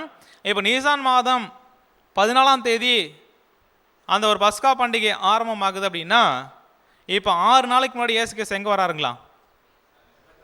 பெத்தானியாவுக்கு வராரு. வந்து அங்கே என்ன பண்ணுறா அப்படின்னு பார்க்கும்போது அன்னைக்கு நைட்டு ஒரு டின்னர் என்ன பண்ணுது? நடக்குது. படிக்கலாம் பாருங்க. யோவான் 12ஆம் அதிகாரம் 2ஆம் வசனம். அங்கே அவருக்கு ராவிருந்து பண்ணினார்கள். மார்த்தாள் பணிவிடை செய்தால், லாசருவும் அவருடனே கூட பந்தியிருந்தவர்களில் ஒருவனாயிருந்தான். ஸோ பஸ்கா பண்டிகைக்கு 6 நாள் முன்னாடி ஏசு கிறிஸ்து எங்கே வராரு அப்படின்னு பார்த்தோம்னா, லாசர் வீட்டுக்கு என்ன பண்ணுறாரு? வராரு. அன்னைக்கு நைட்டு என்ன நடக்குது அப்படின்னு பார்த்தோம்னா, ஒரு ராவிருந்து என்ன பண்ணுது? நடக்குது. அப்படின்னா நீசான் மாதம் 14ஆம் தேதி இந்த ஆடு அடிக்கப்படணும் அப்படின்னா, இயேசு கிறிஸ்து கரெக்டாக எத்தனாம் தேதி அந்த எருசலேமுக்குள்ளே என்ட்ராகிறார் அப்படின்ற ஒரு விஷயத்தை என்ன பண்ணலாம் நம்ம இப்போ பார்க்கலாம். ஸோ இப்போ பஸ்கா நியமனம் நீசான் மாதம் 14ஆம் தேதி. 6 நாளுக்கு முன்னாடி இயேசு கிறிஸ்து எங்கே வராரு அப்படின்னு பார்த்தோம்னா, பெத்தானியாக்கு என்ன பண்ணுறாரு? வரார், லாசர் வீட்டுக்கு வராரு. அப்போ 6 நாளைக்கு முன்னாடி அப்படின்னா அது எந்த தேதி அப்படின்னு பார்க்கும்போது நீசான் மாதம் 8ஆம் தேதி. கரெக்டுங்களா? 14ஆம் தேதியிலேருந்து 6 நாள் கழிச்சோம்னா என்ன வரும்? 8ஆம் தேதி. ஸோ அடுத்து அன்றைக்கி நைட்டு நடக்குது, ராவிருந்து நடக்குது இல்லைங்களா? அப்போ இஸ்ரேல் ஜனங்களுக்கு ஒரு நாள் என்பது நம்ம என்ன பார்த்தோம் அப்படின்னு பார்த்தோம்னா, சாயங்காலம் ஆரம்பித்து சாயங்காலம் முடியும். அப்போது 8ஆம் தேதி அங்கே வரார் அப்படின்னா அன்றைக்கி நைட்டு எத்தனாம் தேதியாக இருக்கும்? அப்போ 6 மணிக்கு மேலே என்ன ஒரு டேட் ஸ்டார்ட் ஆகிடும் அப்படின்னு பார்த்தோம்னா 9ஆம் தேதி என்ன பண்ணும்? ஆரம்பமாயிடும். அப்போ நைட்டு சாப்பிட்றாரு அப்படின்னா அது என்ன தேதி? நீசான் மாதம் 9ஆம் தேதி. ஸோ நைட்டு சாப்பிட்டுட்டு அதுக்கப்புறம் நைட்டு அங்கே தங்கிட்டு மறுநாள் காலையில் என்ன பண்ணுறார் இயேசு கிறிஸ்து? எங்கே வரார் அப்படின்னு பார்க்கும்போது கரெக்டாக நீசான் மாதம் 10ஆம் தேதி இந்த ஆடு கரெக்டாக எருசலேமுக்குள்ளே என்ன பண்ணப்படுது? என்ட்ராகுது. படிக்கலாம் பாருங்க. யோவான் 12ஆம் அதிகாரம் 12ஆம் வசனம். மறுநாளிலே இயேசு எருசலேமுக்கு வருகிறார் என்று பண்டிகைக்கு வந்த திரளான ஜனங்கள் கேள்விப்பட்டு. ஸோ இப்போ மறுநாள் என்ன நடக்குது அப்படின்னு பார்க்கும்போது 9ஆம் தேதி முடிஞ்சு 10ஆம் தேதி என்ன பண்ணுறாருன்னா நம்முடைய ஆண்டவராகிய இயேசு கிறிஸ்து எங்கே வராருங்க? எருசலேமுக்குள்ளே என்ன பண்ணுறாரு? என்ட்ராகிறாரு. அப்போ தான் மிகப்பெரிய ஒரு வரவேற்பு என்ன பண்ணுது? கிடைக்குது. என்ன அப்படின்னு பார்க்கும்போது கழுதை மேலே உட்கார வச்சு இயேசு கிறிஸ்து என்ன பண்ணுறாரு? பவனி வர விஷயத்தை என்ன பண்ணுறாருன்னா நடக்கிற காரியம். இது எத்தனாம் தேதி அப்படின்னு பார்க்கும்போது கரெக்டாக நீசான் மாதம் 10ஆம் தேதி. ஸோ இது என்ன அப்படின்னு பார்க்கும்போது நீசான் மாதம் 14ஆம் தேதி 6 நாளைக்கு முன்னாடி பெத்தானியாவுக்கு வராரு. அன்றைக்கி நைட் ராவிருந்து மறுநாள் என்ன பண்ணுறா அப்படின்னு பார்க்கும்போது எங்கே வராரு அப்படின்னு பார்த்தோம்னா நீசான் மாதம் 10ஆம் தேதி எருசலேமுக்குள்ளே என்ன பண்ணுறாரு? பவனி வர விஷயம், எருசலேமுக்குள்ளே என்ட்ராகிற ஒரு விஷயம். கரெக்டாக இயேசு கிறிஸ்து என்ன பண்ணுறாரு? பஸ்கா ஆடு 10ஆம் தேதி நிழலில் தெரிஞ்சுக்கிட்ட மாதிரி அடிக்கப்படுறதுக்கு இங்கே 10ஆம் தேதி இயேசு கிறிஸ்து என்ன பண்ணுறாரு? எருசலேமுக்குள்ளே அடிக்கப்படுகிற ஆடா என்ன பண்ணுறாரு உள்ள என்ட்ராகிறாரு. ஸோ அப்போ 10ஆம் தேதி வந்து எத்தனை நாள் எருசலேமுக்குள்ளே இருக்கிறார் அப்படின்னு பார்த்தோம்னா 4 நாள் என்ன பண்ணுறாரு. அப்போ நிழலில் அந்த ஆடு முன்னாடி என்ன பண்ணியிருக்கோம், வெளியில் இருந்திருக்கோம். அப்போ அந்த வீட்டுக்குள்ளே என்ன பண்ணுவாங்க அப்படின்னு பார்க்க 10ஆம் தேதி கொண்டு வந்துட்டு அந்த வீட்டில் வச்சு பராமரிக்கிற ஒரு விஷயம் 4 நாள் என்ன பண்ணுறாங்க, செய்கிறாங்க. அந்த வீடு இப்போ எருசலேம் பட்டணம். இதுக்குள்ளே நம்முடைய ஆண்டவராகிய இயேசு கிறிஸ்து 4 நாள் என்ன பண்ணுறாரு, தங்கி இருக்கிறாரு. அந்த 4 நாள் முடிஞ்சு நீசான் மாதம் 14ஆம் தேதி என்ன ஒரு விஷயம் நடந்துச்சு அப்படின்னு பார்த்தோம்னா, நம்முடைய ஆண்டவராகிய இயேசு கிறிஸ்து பஸ்கா ஆடை என்ன பண்ணப்படுறாரு, அடிக்கப்படுறாரு, கொல்லப்படுறாரு, தன்னுடைய ஜீவனை என்ன பண்ணுறாரு, கொடுக்குற ஒரு காரியம் எப்போ நடக்குது அப்படின்னு பார்க்கும்போது கரெக்டாக நீசான் மாதம் 14ஆம் தேதி. அப்போ நம்முடைய ஆண்டவராகிய இயேசு கிறிஸ்து மரிச்சது நிமித்தமாக என்ன கிடைக்குது அப்படின்னு பார்த்தோம்னா, ஒட்டுமொத்த இஸ்ரேல் ஜனங்கள் நிழலில் பார்க்கும்போது அந்த ஆடு மரிக்கிறது நிமித்தமாக 2வதாக ஒரு விஷயம் அங்கே நடக்குது. ஒட்டுமொத்த இஸ்ரேல் ஜனங்களும் விடுதலை என்ன பண்ணுறாங்க, வெளியே வராங்க. ஆனால் அதுக்கு முன்னாடி இந்த ஆடு அடிக்கப்பட்டது நிமித்தமாக ஃபஸ்ட்டு யாருக்கு ஒரு நன்மை கிடைக்கு தெரியுங்களாங்க? யாருக்கு இந்த ஆடு அடிக்கப்பட்டது முதலாவது யாருக்கு? ஒட்டுமொத்த இஸ்ரேல் ஜனங்களுக்காகவா? இஸ்ரேல் ஜனங்கள் விடுதலையானதுக்கு காரணமாக அது என்ன பண்ணுச்சு, இருந்துச்சு. ஆனால் முழுக்க முழுக்க இந்த ஆடு அடிக்கப்பட்டதன் நோக்கம் தலைச்சன் பிள்ளைகள் பாதுகாக்கப்படணும். தலைச்சன் பிள்ளைகள் மரணம் என்ன பண்ணக்கூடாது, சந்திக்கப்படக்கூடாது. அதுலேருந்து அவங்க என்ன பண்ணணும், மீட்கப்படணும், காக்கப்படணும் அப்படின்ற ஒரு விஷயத்துக்காக தான் நம்ம பார்க்குறோம். அப்படின்னா நம்முடைய ஆண்டவராகிய இயேசு கிறிஸ்து மரிச்சிருக்கிறாரு. அந்த மரிச்சதோடைய முதலாவது நோக்கம் யாருக்காக அப்படின்னு பார்க்கும்போது படிக்கலாம் பாருங்க. யோவான் 2ஆம் அதிகாரம் 1 யோவான் 2ஆம் அதிகாரம் 2ஆம் வசனம். நம்முடைய பாவங்களை நிவர்த்தி செய்கிற கிருபாதார பலி அவரே. ஸோ நம்முடைய பாவங்கள் அப்படின்னு சொல்லும்போது இந்த முதற் பலன்கள் படிச்சோம் இல்லைங்களா, யாக்கோபு 1:18 சத்திய வசனத்தினாலே ஜனிப்பிக்கப்பட்ட முதற் பலன்கள். முதலாவது மரிச்சது நம்முடைய ஆண்டவர் யாருக்கு அப்படின்னு பார்த்தோம்னா, நம்முடைய பாவங்களை அப்படின்னு என்ன பண்ணுறாரு, நிவர்த்தி செய்கிற கிருபாதார பலியா இயேசு கிறிஸ்து பஸ்கா என்ன பண்ணியிருக்கிறாரு, மரிச்சிருக்கிறாரு. இதன் மூலமாக முதற் பலன்கள் என்ன பண்ணப்படுறோம், காக்கப்படுறோம், மீட்கப்படுறோம். அந்த முதற் பலன்கள் யார் அப்படின்ற ஒரு விஷயத்த நம்ம புரிஞ்சுக்கணும். அப்படின்னா இவங்க யார் அப்படின்னு பார்க்கும்போது இவங்க தான் அழைக்கப்பட்டவர்கள், இவங்க தான் தெரிந்து கொள்ளப்பட்டவர்கள், இவங்க தான் உண்மையுள்ளவர்கள். யார் அந்த ஜனங்கள்? நாம தானுங்களா? ஓகே, நிறைய பேர் நாமன்னு சொல்கிறீங்க, சந்தோஷமாக இருக்குது. என்ன விஷயம் அப்படின்னு பார்க்கும்போது இந்த முதற் பலன்கள் யார் அப்படின்னா, அழைக்கப்பட்டு தெரிந்து கொள்ளப்பட்டு உண்மையுள்ளவர்கள். அவங்க எத்தனை பேர்? 1,44,000 பேர். அப்போன்னா முதற் பலன்களா மீட்கப்படுற விஷயம், காக்கப்படுற ஒரு விஷயம்.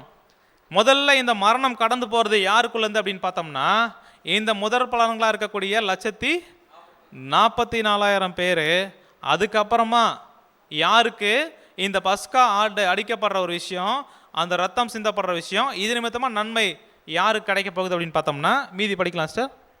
நம்முடைய பாவங்களை மாத்திரம் அல்ல, சர்வலோகத்தின் பாவங்களையும் நிவர்த்தி செய்கிற பலியாய் இருக்கிறார். சர்வலோகத்துக்கும் அதுக்கப்புறம் ஒரு நன்மை, ஒரு ஆசீர்வாதம் என்ன பண்ண போகுது இந்த ஆடு நிமித்தமா, ஆடு அடிக்கப்படுறது நிமித்தமா அப்படின்னா இயேசு கிறிஸ்து பலியாகிற நிமித்தமாக ஒட்டுமொத்த உலகத்துக்கும் ஒரு நன்மை, ஆசீர்வாதம் கிடைக்க போகுது. ஆனால் அதுக்கு முன்னாடியே இதனுடைய ஆசீர்வாதம் யாருக்கு வருது அப்படின்னு பார்க்கும்போது முதற் பலன்களாகிய நமக்கு. ஸோ அதுக்கப்புறம் இவங்க மரணம் இவங்களை விட்டு கடந்து போனதுக்கப்புறம், இவங்களுக்கு ஜீவன் கிடைச்சதுக்கப்புறம் என்ன பண்ணோம் அப்படின்னு பார்க்கும்போது இந்த நைட்டு முழுசும் என்ன பண்ணவங்க பஸ்கா ஆடை சாப்பிடணும் இல்லைங்களா. இந்த ஒரு காரியமெல்லாம் என்ன பண்ண போகிறோம், நம்ம படிக்க போகிறோம். ஸோ நம்ம எப்படியாக அதை புசிக்கணும், எது வரைக்கும் புசிக்கணும், அதுக்கப்புறம் விடிஞ்சதுக்கப்புறம் என்ன ஆகிடும், ஒட்டுமொத்த இஸ்ரேல் ஜனங்களுக்கும் அங்கே விடுதலை கிடைச்ச மாதிரி நம்முடைய ஆண்டவராகிய இயேசு கிறிஸ்துடைய ராஜ்யம் வெளிச்சமாக அதிகாலையில் என்ன பண்ண போகுது, வரப்போகுது. அப்படி வரும்போது ஒட்டுமொத்த உலக ஜனங்கள் என்ன பண்ணுவாங்க, ஆசீர்வதிக்கப்படுவாங்க. ஆனால் அதுக்கு முன்னாடி இருக்கக்கூடிய அந்த இரவான காலப்பகுதி இருக்கு இல்லைங்களா, அங்கே முக்கியமான விஷயம் என்ன பண்ணணும், நடக்கணும். தலைச்சம் பிள்ளைகள் காக்கப்படணும். அவங்க என்ன பண்ணணும் அப்படின்னு பார்க்கும்போது இந்த ஆடு என்ன பண்ணணும், புசிக்கணும். ஸோ அதுக்கப்புறம் என்ன பண்ணணும் அப்படின்னு பார்க்கும், அவங்க ஆயத்தமாகணும். சங்காரத்தூதன் என்ன பண்ணுவார், கடந்து போவார். இவங்க காக்கப்படுவாங்க. அதுக்கப்புறமா தான் என்ன ஆகும், ஒரு இஸ்ரேல் ஜனங்களுக்கு எல்லாருக்கும் விடுதலை கிடைக்கும் அப்படின்னு பார்க்குறோம். ஸோ இந்த விடுதலை கொடுக்கக்கூடிய காரியமாக யார் நிமித்தமாக அப்படின்னு பார்த்தோம்னா நம்முடைய ஆண்டவர். இப்போ அந்த ஆடு தெரிஞ்சுக்கிறாங்க இல்லைங்களா, அந்த ஆடை எப்படி தெரிஞ்சுக்க சொன்னார் அப்படின்னு பார்த்தோம்னா, அந்த ஆடு எப்படி இருக்கக்கூடாது, பழுது அற்றதாக இருக்கணும். அப்படின்னா எந்த விதமான ஊனம் என்ன பண்ணக்கூடாது, அந்த ஆடுக்கு இருக்கக்கூடாது. அப்போனா நம்முடைய ஆண்டவராகிய இயேசு கிறிஸ்து பஸ்கா ஆடு, அப்போ பழுதற்றதாக இருக்கணும். அப்படின்னா நம்முடைய ஆண்டவர் எப்படி தான் இருந்திருக்கணும், பழுதற்ற பரிசுத்தம் உள்ளவர் என்ன பண்ணியிருக்கணும், இருந்திருக்கணும். அப்படியாக தான் என்ன பண்ணியிருக்கிறார், நம்முடைய ஆண்டவர் இருந்திருக்கிறார். படிக்கலாம் பாருங்க, எபிரேயர் 9:14 நித்திய ஆவியினாலே தம்மை தாமே பழுதற்ற பலியாக தேவனுக்கு ஒப்பு கொடுத்த கிறிஸ்துவினுடைய இரத்தம் ஜீவனுள்ள தேவனுக்கு ஊழியம் செய்வதற்கு உங்கள் மனசாட்சியை செத்த கிரியைகளற சுத்திகரிப்பது எவ்வளவு நிச்சயம். நம்முடைய ஆண்டவராக இயேசு கிறிஸ்துவும் அங்கே நிழலில் பஸ்கா ஆட்டுக்குட்டி எப்படி பழுதற்றதாக இருந்துச்சோ அதே மாதிரி பழுதற்ற ஒரு பலியை என்ன பண்ணியிருக்கார் இயேசு கிறிஸ்து, தன்னை ஒப்பு கொடுத்துருக்கிறார் அப்படின்ற ஒரு விஷயத்தை பார்க்குறோம். ஸோ அப்படியாக நீசான் மாதம் 14ஆம் தேதி நம்முடைய ஆண்டவர் என்ன பண்ணுறாரு, அடிக்கப்படுறாரு. பஸ்கா ஆடா என்ன பண்ணுறா அப்படின்னு பார்க்கும்போது கொல்லப்படுற ஒரு விஷயம் என்ன பண்ணுது அப்படின்னு பார்க்கும்போது நடக்குது. இதுக்கான ஆயத்தங்களை தான் எப்போ சீஷர்கள் கேட்குறாங்க அப்படின்னு பார்த்தோம்னா, ஏசு கிறிஸ்துக்கிட்ட இந்த மாதிரி நாளைக்கு என்ன பண்ண போகுது, பஸ்கா வரப்போகுது, எங்கே நாங்கள் என்ன பண்ணோம் அதை அனுசரிக்கிறதுக்கு. ஏன் அப்படின்னு பார்த்தோம்னா, இவர் நம்முடைய ஆண்டவரும் யாராக தான் பிறந்திருக்கிறார் அப்படின்னு பார்த்தோம்னா, ஒரு யூதனா என்ன பண்ணியிருக்கிறார், பிறந்திருக்கிறாரு. அப்போ இஸ்ரேல் ஜனத்தில் ஒருத்தராக இருக்கும் எல்லாருமே என்ன பண்ணோம், வருஷம் அதை அனுசரிக்கணும். அந்த ஒரு விஷயத்தை சீஷர்களோட எங்கே நம்ம ஆயத்தம் பண்ணணும் அப்படின்னு என்ன பண்ணுறாங்க, கேட்குறாங்க. படிக்கலாம் பாருங்க, மார்க் 14:12. பஸ்காவை பலியிடும் நாளாகிய புளிப்பில்லாத அப்பம் சாப்பிடுகிற முதலாம் நாளிலே அவருடைய சீஷர்கள் அவரிடத்தில் வந்து, நீர் பஸ்காவை புசிப்பதற்கு நாங்கள் எங்கே போய் ஆயத்தம் பண்ண சித்தமா இருக்கிறீர் என்று கேட்டார்கள். ஸோ என்ன பண்றாங்கன்னா, பஸ்காவை பலியிடக்கூடிய அந்த ஒரு நாள் எப்போ ஆரம்பமாகுது, நாளைக்கு. அவ முந்தின நாள் என்ன பண்றாங்க, ஆயத்தம் பண்ணுறதுக்காக என்ன பண்ணாங்க, இயேசு கிறிஸ்துவர்கிட்ட கேட்குறாங்க, இங்கே பஸ்காவை பூசிக்கிறதுக்கு நாங்கள் என்ன பண்ணோம், எங்கே அதுக்கு எங்கே ஆயத்தம் பண்ணணும் அப்படின்னு சீஷர்கள் நம்முடைய ஆண்டவர்கிட்ட என்ன பண்ணுறாங்க, கேட்குறாங்க. அப்படி கேட்கும்போது நம்முடைய ஆண்டவர் என்ன சொல்கிறா அப்படின்னு பார்த்தோம்னா, இந்த மாதிரி ஒரு மனுஷன் என்ன பண்ணுவார், தண்ணீர் சுமந்து போவார், நீங்கள் அவர் பின்னாடியே போயிட்டு என்ன பண்ணுங்க, அந்த இடத்துல ஆயத்தம் பண்ணுங்க அப்படின்னாரு. எங்கே போய் ஆயத்தம் பண்ணப்படுது அப்படின்னு பார்த்தோம்னா, ஒரு மேல் வீட்டறையில் என்ன பண்ணப்படுது, இதுக்கான ஆயத்தங்கள் நடைபெறுது. அப்போது மறுநாள் பஸ்கா அவங்க என்ன பண்ணணும், ஆடு அடித்து புசிக்கணும். இப்போ முந்தின நாள் என்ன பண்ணுறாங்க, ஏசு கிறிஸ்து கேட்குறாங்க. ஏசு கிறிஸ்து என்ன பண்ணுறாரு, ஆயத்தம் பண்ண சொல்கிறாரு. அந்த ஆயத்தம் பண்ணும்போது அதுக்கு முந்தின நாள் இரவில் என்ன நடக்குது அப்படின்னு பார்த்தோம்னா, ஒரு போஜனம் என்ன பண்ணுறாரு நம்முடைய ஆண்டவர், எல்லாரும் சேர்ந்து என்ன பண்ணுறாங்கன்னா பண்ணுறாங்க. அந்த டைமில் ஏசு கிறிஸ்து ஒரு விஷயத்தை என்ன பண்ணுறாரு, ஏற்படுத்துகிறார். அதுதான் என்ன அப்படின்னு பார்க்கும்போது படிக்கலாம், மார்க் 14:22. அவர்கள் போஜனம் பண்ணுகையில் இயேசு அப்பத்தை எடுத்து ஆசீர்வதித்து அதை பிட்டு அவர்களுக்கு கொடுத்து, நீங்கள் வாங்கி புசியுங்கள், இது என்னுடைய சரீரமா இருக்கிறது என்றார். ஸோ நம்முடைய ஆண்டவர் என்ன சொல்றாருன்னா, இந்த போஜனம் பண்ணின பின்பு என்ன பண்றாருன்னா, அந்த அப்பத்தை எடுத்து என்ன பண்றாரு, ஆசீர்வதித்து அதை பிட்டு என்ன பண்ணுறாரு, சீஷர்கள்ட்ட கொடுத்து, நீங்கள் என்ன பண்ணுங்க, இதை வாங்கி புசிங்க, இது என்னுடைய சரீரமாக இருக்குது அப்படின்னு சொல்லி என்ன பண்ணுறாருன்னா, அப்பத்தை எடுத்து என்ன பண்ணுறாரு, பிட்டு கொடுக்குறாரு. ஸோ இந்த ஒரு காரியத்துக்கு அப்புறம் அடுத்து என்ன பண்ற அப்படின்னு பார்த்தோம்னா, மார்க் 14:24. அப்பொழுது அவர் அவர்களை நோக்கி, இது அநேகருக்காக சிந்தப்படுகிற புதிய உடன்படிக்கைக்குரிய என்னுடைய இரத்தமா இருக்கிறது. ஸோ இது என்ன சொல்றாரு அடுத்து அப்படின்னு பார்த்தோம்னா, பாத்திரத்தை எடுத்து என்ன பண்றாரு, அதுக்குள்ள திராட்சை ரசத்தை கொடுத்து, நீங்க என்ன பண்ணுங்க, இதை வாங்கி இதை என்ன பண்ணுங்க அப்படின்னு பார்க்கும்போது குடிங்க, இது என்னவா இருக்கு அப்படின்னு பார்க்கும்போது அநேகருக்காக சிந்தப்படுகிற புது உடன்படிக்கை கூட என்னுடைய ரத்தமாக என்ன பண்ணுது இருக்குது. அப்படின்னா அப்பத்தை பிட்டு என்ன பண்ணுறாருனா இது என்னுடைய சரீரத்துக்கு அடையாளமாக இருக்குது அப்படின்றாரு. ரத்தம் திராட்சை ரசத்தை கொடுத்து என்ன பண்ணுறாரு அடுத்தது, இது என்னுடைய ரத்தத்துக்கு என்ன பண்ணுது அடையாளமாக இருக்குது, இதை நீங்கள் என்ன பண்ணுங்க புசிங்க பானம் பண்ணுங்க அப்படின்னு என்ன பண்ணுறாருன்னா சீஷல்கிட்ட கொடுக்குறாரு. ஸோ அடுத்து படிக்கலாம் பாருங்கள், மற்ற 26-27. பின்பு பாத்திரத்தையும் எடுத்து ஸ்தோத்திரம் பண்ணி அவர்களுக்கு கொடுத்து, நீங்கள் எல்லாரும் இதிலே பானம் பண்ணுங்கள், இது பாவ மன்னிப்பு உண்டாக்கும்படி அநேகருக்காக சிந்தப்படுகிற புது உடன்படிக்கைக்குரிய என்னுடைய இரத்தமா இருக்கிறது. ஸோ இப்போ நம்முடைய ஆண்டவர் என்ன சொல்கிறார் அப்படின்னு பார்த்தோம்னா, அப்பத்தையும் பாத்திரத்தையும் என்ன பண்ணுறாரு ஆசீர்வாதத்தை சீஷர்கள் அதில் என்ன பண்ணுங்க நீங்கள் வாங்கி புசிங்க வாங்கி குடிங்க அப்படின்ற ஒரு விஷயம் சொல்கிறாரு.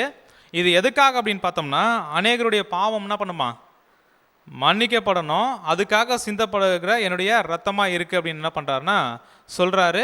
ஸோ இந்த ஒரு காரியம் ஏற்படுத்தும் போது சீஷர்கள் இது என்ன பண்ணியிருக்க மாட்டாங்க, எதிர்பார்த்தே இருக்க மாட்டாங்க. நம்முடைய ஆண்டவர் என்ன பண்ணுறாரு செய்கிறார்.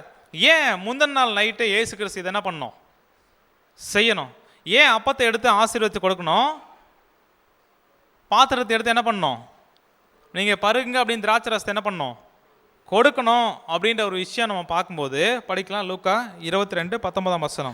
பின்பு அவர் அப்பத்தை எடுத்து ஸ்தோத்திரம் பண்ணி அதை பிட்டு அவர்களுக்கு கொடுத்து, இது உங்களுக்காக கொடுக்கப்படுகிற என்னுடைய சரீரமா இருக்கிறது, என்னை நினைவு கூறும்படி இதை செய்யுங்கள் என்றார். ஸோ ஏன் நம்முடைய ஆண்டவராக இயேசு கிறிஸ்து நீசான் மாதம் 14ஆம் தேதி அவர் அடிக்கப்படுற ஒரு விஷயம், அதுக்கு அடையாளமாக தான் அவருடைய சரீரம் என்ன பண்ணப்படுது பிற்கப்பட போகுது, அவருடைய ரத்தம் என்ன பண்ண போகுது சிந்தப்பட போகுது. இப்போ பஸ்கா ஆடாக மறிக்க போகிறார் மறுநாள். இப்போ அதை ஒரு விஷயத்தை அடையாளப்படுத்துறதுக்காக தான் முந்தின நாள் என்ன பண்ணுறாரு சீஷர்கள்கிட்ட இந்த மாதிரி விஷயம் என்ன பண்ண போகுது நடக்க போகுது. அதை என்ன பண்ணுறா அப்படின்னு பார்க்கும்போது சீஷர்களுக்கும் அடையாளமாக என்ன பண்ணுறாரு இங்கே சொல்லி கொடுக்குறார் அப்படின்ற விஷயத்தை பார்க்குறோம். இது என்னவா இருக்குது அப்படின்னு நம்முடைய ஆண்டவர் சொல்கிறாருன்னா, என்னை நினைவு கூறும்படி நீங்கள் என்ன பண்ணுங்க செய்யுங்க. இதே ஒரு விஷயம்தான் பழைய ஏற்பாட்டில் இந்த நாள் உங்களுக்கு நினைவு கூறுதல் நாளாய் இருக்க கடவுது. ஏன் அப்படின்னு பார்த்தோம்னா, இது கர்த்தருடைய பஸ்கா. இது என்ன அப்படின்னு பார்க்கும்போது நினைவு கூறுதலாக இருக்கணும் அப்படின்னு சொல்லிட்டு இந்த ஆடு அடிக்கப்பட்ட ஒரு விஷயத்தை என்ன பண்ணுறாரு நம்முடைய தேவன் அங்கே கட்டளையாக கொடுக்குறாரு. அதே மாதிரி இங்கே நிஜத்தில் நம்முடைய ஆண்டவராக இயேசு கிறிஸ்து என்ன பண்ணுறாரு மறிக்க போகிறாரு. இந்த ஒரு விஷயத்தை என்ன பண்ண சொல்கிறாரு, என்னை நினைவு கூறும்படி இதை செய்யுங்க. அப்படின்னா நினைவு கூறுதல் அப்படின்றது, நினைவு நாள் அப்படின்றது எப்பப்பெல்லாம் வரும்?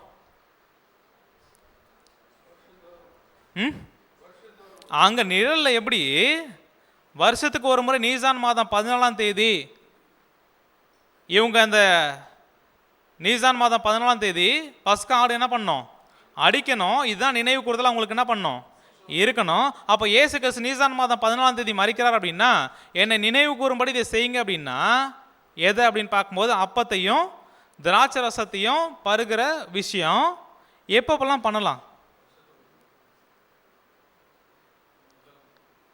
சரி, உதாரணத்துக்கு இப்போ நம்ம வீட்டில் நம்முடைய சொந்தக்காரங்களோ இல்லை நம்முடைய தாத்தா பாட்டியோ என்ன பண்ணியிருக்காங்க மறிச்சிட்டாங்க அப்படின்னா நினைவு நாள் எப்போ வந்து நினச்சி பார்ப்போம்?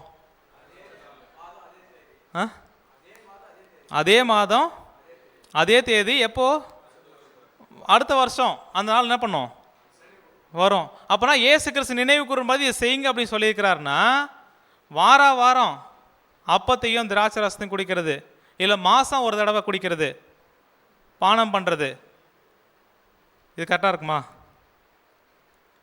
அப்போனா என்னை நினைவு கூறும்போது இது செய்யுங்க அப்படின்னா எப்போ செஞ்சால் கரெக்டாக இருக்கும்? அப்போ இயேசு கிறிஸ்து மரிச்ச அந்த நாள் அந்த டைமில் இதை பண்ணுறது தான் சரியாக இருக்கும். அடுத்து என்ன ஒரு கேள்வி அப்படின்னா, நம்ம இன்னும் கொஞ்ச நாளில் என்ன வரப்போகுது அப்படின்னு பார்க்கும்போது புனித வெள்ளி, ஈஸ்டர்லாம் வரப்போகுது, கரெக்டுங்களா? சரி, போன வருஷம் வந்து என்னுடைய தாத்தான்னு வச்சுக்கோங்க. அவர் வந்து என்ன பண்ணார் அப்படின்னு பார்த்தோம்னா, ஏப்ரல் மாதம் அதுவும் என்ன கிழமை அப்படின்னு பார்க்கும்போது வெள்ளிக்கிழமை என்ன பண்ணிட்டாரு, மறிச்சிட்டாரு. இப்போ இந்த வருஷம் நினைவு நாள் அவருக்கு வரும், கரெக்டுங்களா? அந்த நினைவு நாள் எத்தனாம் தேதியாக இருக்கும்? ஏப்ரல் 14ஆம் தேதி மறிச்சிருக்கான்னு வச்சுக்கோங்க. எப்போ தான் வரும்? ஏப்ரல் 14 தான் வரும், கரெக்டுங்களா? கிழமை என்ன கிழமை மறிச்சார்? வெள்ளிக்கிழமை. இந்த வருஷம் அதே வெள்ளிக்கிழமை வருமா? ஸோ அது எப்படி புனித வெள்ளி மட்டும் வெள்ளிக்கிழமையாக வந்துட்டுருக்கு வருஷம் வருஷம்?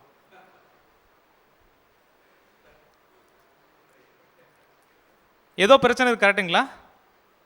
எப்படி புனித வெள்ளி மட்டும் எப்போ பார்த்தாலும் இயேசு கிறிஸ்து மரிச்ச நினைவு நாள்ன்றது டேட்டு நீசான் மாதம் 14ஆம் தேதி, அது எந்த மாற்று கருத்தும் கிடையாது. கிழமை அதே கிழமை வருமா? அடுத்து உயிர் தெழுந்த நாள் அப்படின்றது 3ஆம் நாள் ஞாயிற்றுக்கிழமை உயிர் தெழுந்தார்.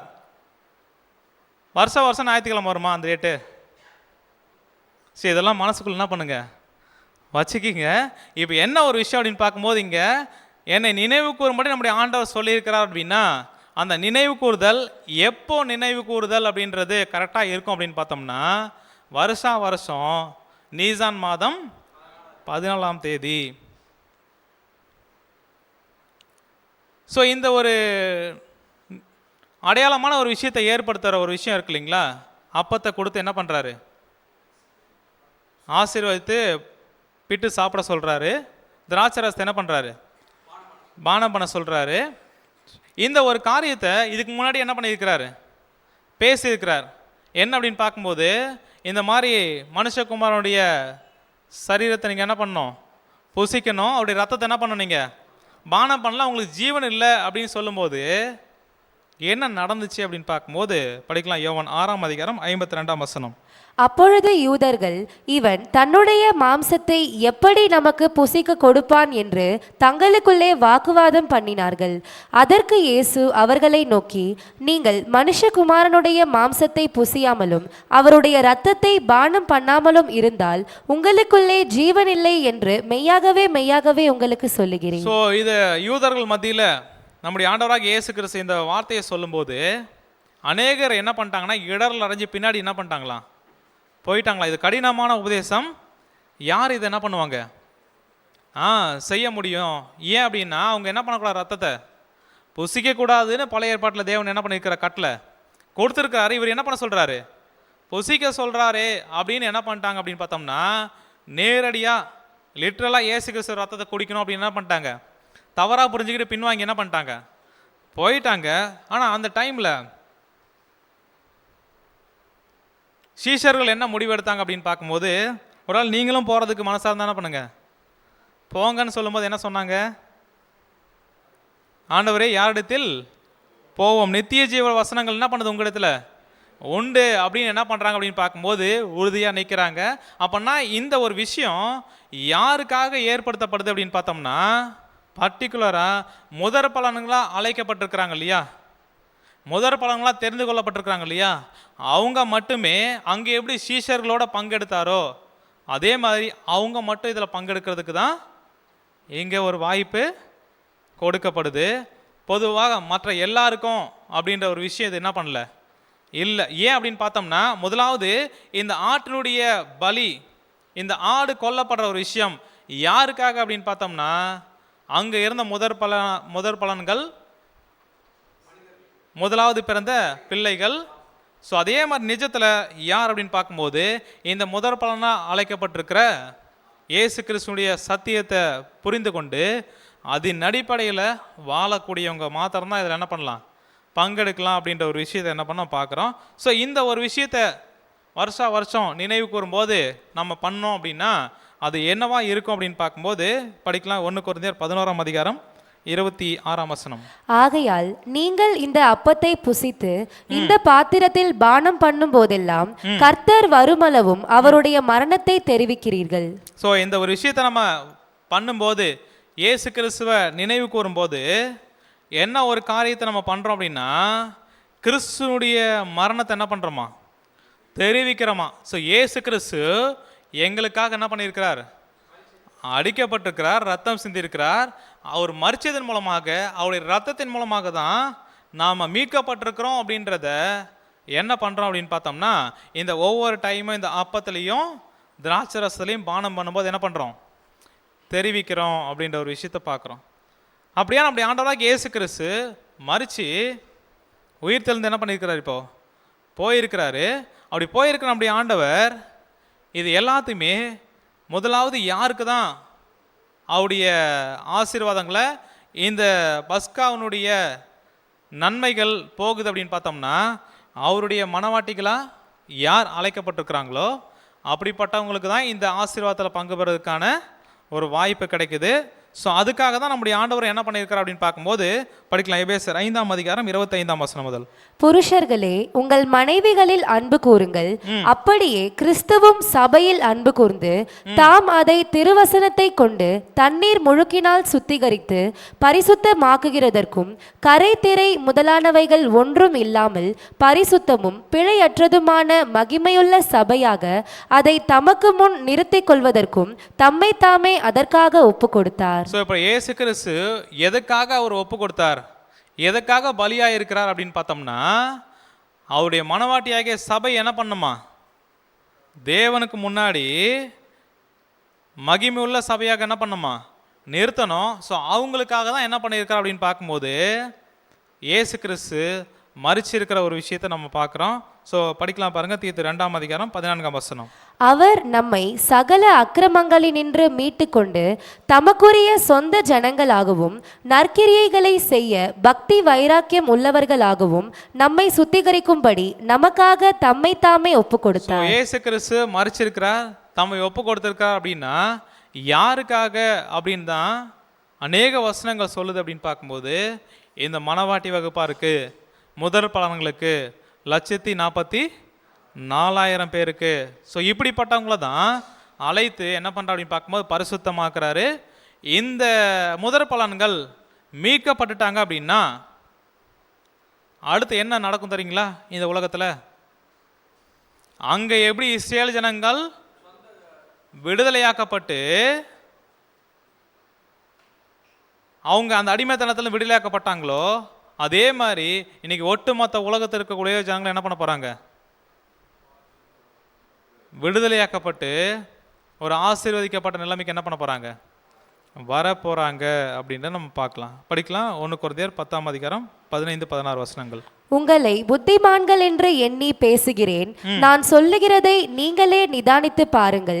நாம் ஆசீர்வதிக்கிற ஆசீர்வாதத்தின் பாத்திரம் கிறிஸ்துவினுடைய இரத்தத்தின் ஐக்கியமா இருக்கிறதல்லவா? நாம் பிட்கிற அப்பம் கிறிஸ்துவினுடைய சரீரத்தின் ஐக்கியமா இருக்கிறதல்லவா? ஸோ இப்போ அந்த அப்பத்திலையும் திராட்சை ரசத்துலையும் நாம் பங்கு கொள்கிற ஒரு விஷயம், இது எதை அர்த்தப்படுத்துது அப்படின்னு பார்த்தோம்னா, நம்முடைய ஆண்டவராகிய இயேசு கிறிஸ்து நமக்கு என்ன இருக்குது, ஒரு ஐக்கியம் இருக்குது. அவரை நிமித்தமாக தான் நாம் என்ன பண்ணுறோம் அப்படின்னு பார்க்கும்போது மீட்கப்படுறோம். ஜீவன் அப்படின்ற ஒரு விஷயம் நமக்கு என்ன பண்ணுது, கிடைக்குது. ஸோ இது என்னவா இருக்குது அப்படின்னு பார்க்கும்போது அவருடைய சரீரத்தோடு இருக்கக்கூடிய ஒரு ஐக்கியம், அடுத்து அவர் ரத்தத்தோடு இருக்கக்கூடிய ஒரு ஐக்கியம் அப்படின்ற ஒரு விஷயத்தை நம்ம பார்க்குறோம். ஸோ அதனால் நம்முடைய ஆண்டவராகிய இயேசு கிறிஸ்து யாராக மரிக்கப்பட்டிருக்கிறார் அப்படின்னு பார்க்கும்போது பஸ்கா ஆடா என்ன பண்ணியிருக்கிறாரு, மரிச்சிருக்கிறாரு. ஏன் அப்படின்னு பார்த்தோம்னா, நிழல்ல இருந்த அந்த பஸ்கா ஆடு இங்கே நிஜத்தில் யார் தான், நம்முடைய ஆண்டவராகிய இயேசு கிறிஸ்து. ஸோ இப்போ அடிக்கப்பட்டார், ரத்தம் என்ன பண்ணப்பட்டாச்சு, நிலைக்கால்களை பூசியாச்சு. அப்படின்னா எங்கே அந்த ரத்தம் தெளிக்கப்பட்டிருக்கு நமக்கு நிஜத்தில்? நிலைக்கால்கள் அப்படின்றது என்ன அப்படின்னு பார்த்தோம்னா, நம்முடைய இருதயத்தினுடைய கதவுல இயேசு கிறிஸ்துடைய அந்த மரிச்ச அந்த ஒரு விஷயம், நமக்காக ரத்தம் சிந்தி என்ன பண்ணியிருக்கிறார், மரிச்சிருக்கிறார்ன்ற விஷயத்தை நம்ம விசுவாசிக்கிறது மூலமாக நாம் அந்த விசுவாச வீட்டுக்குள்ளே என்ன பண்ணிடுறோம், வந்துடுறோம். அடுத்து நமக்குள்ளே என்ன இருக்கக்கூடாது அப்படின்னு பார்த்தோம்னா, புளிப்பு அப்படின்ற ஒரு விஷயம் என்ன பண்ணக்கூடாதுங்களா, இருக்கக்கூடாதுங்களா. படிக்கலாம் பாருங்க 1 கொரிந்தியர் 5:8. ஆதலால் பழைய புளித்த மாவோடே அல்ல, துர்க்குணம் பொல்லாப்பு என்னும் புளித்த மாவோடும் அல்ல, துப்புரவு உண்மை என்னும் புளிப்பில்லாத அப்பத்தோடே பண்டிகையை ஆசரிக்க கடவோம். ஸோ இந்த ஒரு பஸ்கா ஆடு அவங்க நைட்டில் என்ன பண்ண அப்படின்னு பார்க்கும்போது சுட்டு புடிச்சாங்க இல்லையா அந்த மாம்சத்தை. அப்போ கூட என்னென்ன இருக்கணும் அப்படின்னு பார்த்தோம்னா, புளிப்பில்லா அப்பம் என்ன பண்ணோம் இருக்கணும் அப்படின்னா இந்த புளிப்பு அப்படின்றது என்ன அப்படின்னு பார்த்தோம்னா பாவம். அடுத்து உண்மையான அப்பம் அப்படின்றது என்ன அப்படின்னு பார்த்தோம்னா மனுஷன் அப்பத்தினாலே மாத்திரமல்ல தேவனுடைய வாயிலிருந்து புறப்படக்கூடிய ஒவ்வொரு வார்த்தையினாலும் பிழைப்பான். அப்படின்னா இந்த ஒரு காரியத்தில் பங்கெடுக்கிறவங்க எப்படிப்பட்டவங்களா இருக்கணும், அந்த முதற் பலன்கள் யார் அப்படின்னு பார்த்தோம்னா அவங்க அந்த புளிப்பு அப்படின்ற ஒரு விஷயத்தை என்ன பண்ண மாட்டாங்க, வச்சிருக்க மாட்டாங்க. அந்த புளிப்பு அப்படின்னா பாவம். அதே வகையில் நல்ல அப்பம், உண்மையான அப்பம் அப்படின்றது வேத வசனங்கள், சத்தியங்கள். அப்போ புளிப்புள்ள அப்பம் அப்படின்னா அடுத்த சத்தியங்களா? புளிப்பு அப்படின்னா பொய்யான சத்தியம், பொய்யான போதனைகள், கள்ள போதனைகள், வேதத்துக்கு புறணா இருக்கக்கூடிய எல்லா கட்டுக்கதைகள், தவறான போதனைகள். இந்த ஒரு விஷயத்தை என்ன பண்ணக்கூடாது, நம்ம வச்சுக்கூடாது. இதை நம்ம விசுவாசிக்கிறோம் அப்படின்னா நம்மக்கிட்ட என்ன இருக்கக்கூடாது, புளிப்பு என்ன பண்ணக்கூடாது, இருக்கக்கூடாது. ஸோ அப்போ புளிப்புள்ள அப்பம் அப்படின்றது புசிக்கிறது அப்படின்னா உண்மையான சத்திய சாப்பாடாகிய வேத வசனமாகிய அப்பத்தையும் ஒரு பக்கம் புசிச்சுட்டு, புளிப்பு அப்படின்றது தவறான போதனைகள், வேத வசனம் அதுக்கு என்ன பண்ணாது, ஒத்தே போகாது. அப்போ அந்த ஆத்மா பற்றின விஷயங்கள், நரகம் பற்றின விஷயங்கள், திருத்தம் பற்றின விஷயங்கள்லாம் கேட்டோமா, கேட்டோம். அப்போ கேட்டுக்கிட்டு அதே ஒரு விஷயம் நம்ம இன்னைக்கு காலைல ஒரு இடத்துக்கு போயிட்டு வந்திருப்போம், கரெக்டுங்களா? போகலைங்களா? சரி, போகாதவங்களுக்கு ரொம்ப சந்தோஷமாக இருக்கும். ஏன் அப்படின்னு பார்த்தோம்னா இங்கே வந்து உண்மையான சத்தியம் அப்படின்ற நல்ல அப்பத்தையும் என்ன பண்ணுறது, புளிப்பில்லாத அப்பத்தையும் சாப்பிட்டுட்டு புளிப்புள்ள அப்பத்தோட சாப்பாடு கொடுக்குறவங்க என்ன பண்ணுறாங்க, இன்னைக்கு அந்தி கிறிஸ்து அமைப்பில் இருக்க எல்லாரும் இருக்கிறாங்க. அதையும் சாப்பிட்டுக்கிட்டு இங்கேயும் சாப்பிட்டா நல்லா இருக்குமா? அப்படின்னும் போது இந்த பஸ்கா ஆடை நமக்கு மறிச்சிருக்கார் அப்படின்னா முதலாவது லட்சியத்தை என்ன பண்ணுறா, நம்ம மீட்கப்படணும் அப்படின்னா இவங்க எதன் மூலமாக ஜெனிப்பிக்கப்பட்டவங்க அப்படின்னு பார்த்தோம்னா, ஜெனிப்பிக்கிறதுனா பிறக்கிறது, சத்தியத்தில் பிறந்தவங்க. அப்போ இவங்களுடைய வாழ்க்கை, இவங்களுடைய நம்பிக்கை எல்லாமே எதின் அடிப்படையில் இருக்கும் அப்படின்னு பார்த்தோம்னா உண்மையான சத்தியத்தின் அடிப்படையில் என்ன பண்ணோம், வாழுவாங்க, நம்புவாங்க. ஒருவேளை தவறான போதனைகள், வேத வசனம் அதுக்கு சப்போர்ட் இல்லை அப்படின்னா என்ன பண்ணுவாங்க, அதை புளிப்பான அப்பம் என்ன பண்ணுவாங்க, தூக்கி போட்டுருவாங்க. போட்டிங்களா? சரி, அப்படியா பார்க்கும்போது இந்த ஒரு புளிப்புள்ள அப்பத்தோடு என்ன பண்ணக்கூடாது, அதை புசிக்கக்கூடாது. புளிப்பில்லா அப்பத்தோடு என்ன பண்ணது, புசிக்கணும். ஸோ அப்போன்னா இந்த ஒரு பொய்யான சத்தியங்கள் எல்லாத்தையும் விட்டுட்டு உண்மையான சத்தியத்தை சாப்பிட்றவங்களா இருக்கணும். அதே வகையில் கூட என்ன இருக்கும் தெரியுங்களா, கசப்பான கீரை. கீரை எப்படி தான் இருக்கும், ஞாயிற்றுக்கிழமை மதியானம் கீரை சாப்பாடு கொடுத்தா எப்படி இருக்கும், நல்லா இருக்குமா? அதுவும் கசப்பான கீரை அப்படின்னா எப்படி இருக்கும், வேண்டவே வேண்டாம். அப்படி என்ன அப்படின்னு பார்த்தோம்னா, ஆனால் இந்த பஸ்கா ஆடு அதோடைய மாம்சத்தை நெருப்பில் சுட்டு சாப்பிடும்போது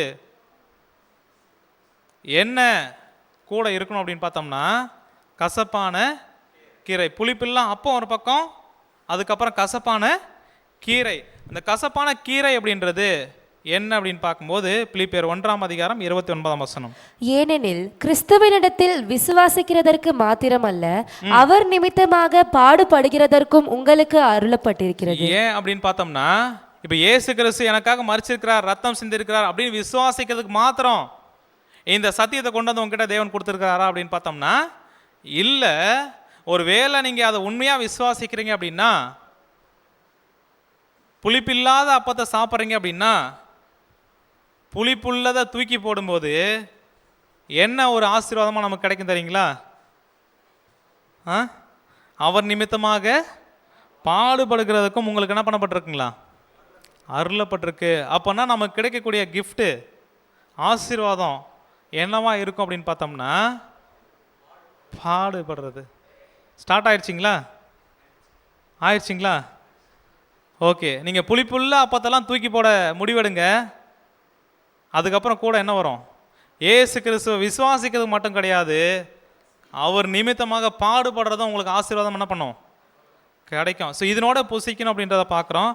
ஏன் அப்படின்னா நம்முடைய பஸ்காவாகிய கிறிஸ்து என்ன பண்ணப்பட்டிருக்கார், நமக்காக மறித்து இந்த அளவுக்கு தியாகம் பண்ணியிருக்கிறார்ல, இந்த அளவுக்கு ரத்தம் சிந்திருக்கிறார்ல. எதுக்கு அப்படின்னா தன்னுடைய மனவாட்டியார் 1,40,000 நம்ம என்ன பண்ணோம், ஒரு மீட்டு கொள்ளணும். அதுக்குரிய ஒரு ஆசீர்வாதம், பரலோக ஆசீர்வாதம் நம்ம என்ன பண்ணணும், சுதந்திரிக்கணும். ஸோ அதனால் எதை பற்றி தான் நம்ம என்ன பண்ணோம் அப்படின்னு பார்க்கும்போது யோசிக்கணும் அப்படின்னா 1 கொரிந்தியர் 2:2 இயேசு கிறிஸ்துவை சிலுவையில் அறையப்பட்ட அவரையே அன்றி வேறொன்றையும் உங்களுக்குள்ளே அறியாதிருக்க தீர்மானித்திருந்தேன். ஸோ ஏன் அப்படின்னு பார்க்கும்போது நம்முடைய ஆண்டவராக இயேசு கிறிஸ்து சிலுவையில் மறித்த ஒரு விஷயம் என்ன அப்படின்னு பார்க்கும்போது நமக்காக என்ன பண்ணப்பட்டிருக்கிறார், மறிச்சிருக்கிறார், ரத்தம் சிந்திருக்கிறார்.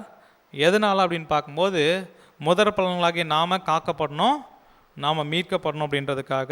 ஸோ அப்படின்னா இந்த அளவுக்கு தியாகம் பண்ணி என்ன பண்ணியிருக்கிறார், நம்மளை இயேசு கிறிஸ்து மீட்டிருக்கிறார். அப்படின்னா இப்படிப்பட்ட தியாகம் செய்த நம்முடைய ஆண்டவருக்காக நாம் என்ன பண்ணலாம், வாழ்க்கை என்ன பண்ணலாம், அர்ப்பணம் பண்ணலாங்களா? அப்படின்னா நம்முடைய பஸ்காவாகிய கிறிஸ்து நமக்காக என்ன பண்ணப்பட்டிருக்கிறார், பலியாக்கப்பட்டிருக்கிறாரு. அது நிமித்தமாக நம்முடைய மரணம் என்ன பண்ணோம், இப்போ ஒரு இரவான காலப்பகுதி எது அப்படின்னு பார்த்தோம்னா இந்த புதிய ஏற்பாட்டு காலம்.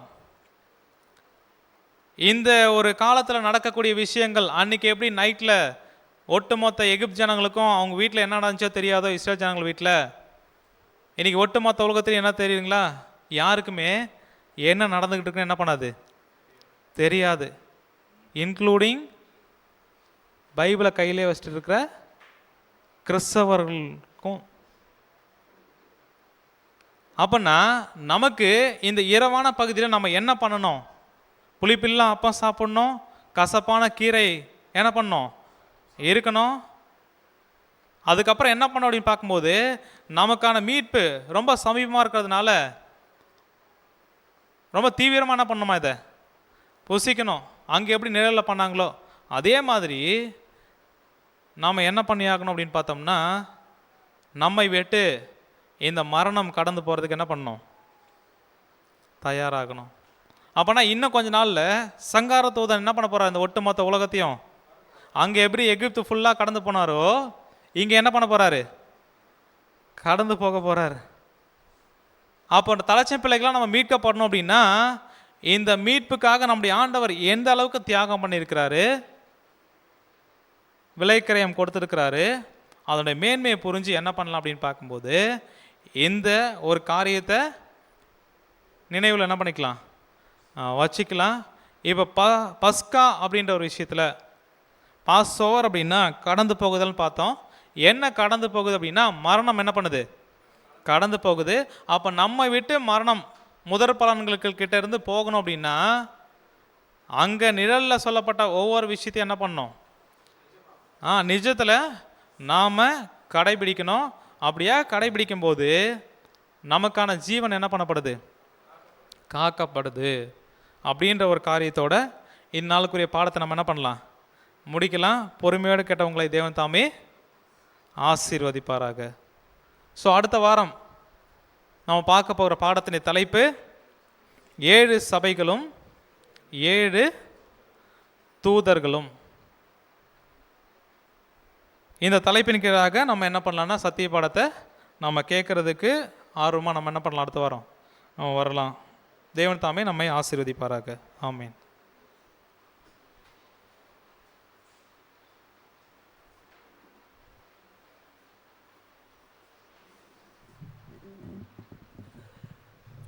இந்த நாளிலும் நம் மத்தியில் வந்து சத்தியத்தை பகிர்ந்து கொண்ட அன்பு சகோதரருக்கும் கிறிஸ்துக்குள்ளான அன்பின் வாழ்த்துக்களை நம்முடைய சார்பாக தெரிவித்துக் கொள்கிறோம். நாங்கள் சார்ந்திருக்கும் தேவ தீர்க்கதரிசன ஊழியத்தின் சார்பாக உங்கள் அனைவருக்கும் கூட மறுபடியுமாக நன்றியும் வாழ்த்துதலையும் தெரிவித்துக் கொள்கிறோம். உங்களுக்காக ஸ்கிரிப்ட் இருக்கிறது, தேநீர் இருக்கிறது, நீங்கள் அதை வாங்கி செல்லும்படியாக அன்புடன் கேட்டுக்கொள்கிறோம். இந்த நாளிலே நாம் கேட்ட இந்த பஸ்கா என்ற தலைப்பிலே நிழலும் பொருளுமாக என்ன என்பதை நாம் தெரிந்திருக்கிறோம்.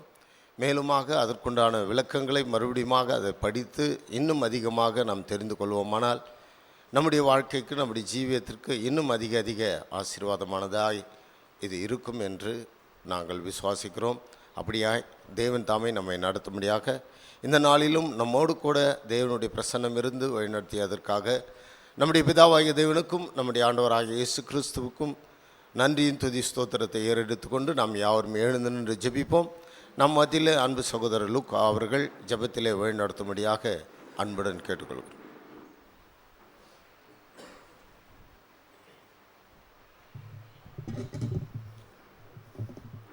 நாம் அனைவரும் ஜெபம் செய்வோம். பரலோகத்தில் இருக்கிற எங்கள் பரம தகப்பனே, இன்றைய நாளிலும் கூட இந்த மாலை வேளையிலும் சகோதர சகோதரிகளாக எங்களை கூட்டி சேர்த்து வேதத்தில் உள்ள மகத்துவங்களை கேட்கத்தக்கதாக செய்திட்ட மேலான கிருபைக்காக எண்ணிலடங்காத சுதி ஸ்தோத்திரங்களையும் எண்ணிலடங்காத நன்றி மன்றாட்டுகளையும் இந்த நேரத்திலே இயேசு கிறிஸ்துவின் மூலமாக எடுத்துக்கொள்கிறோம் தகப்பனே.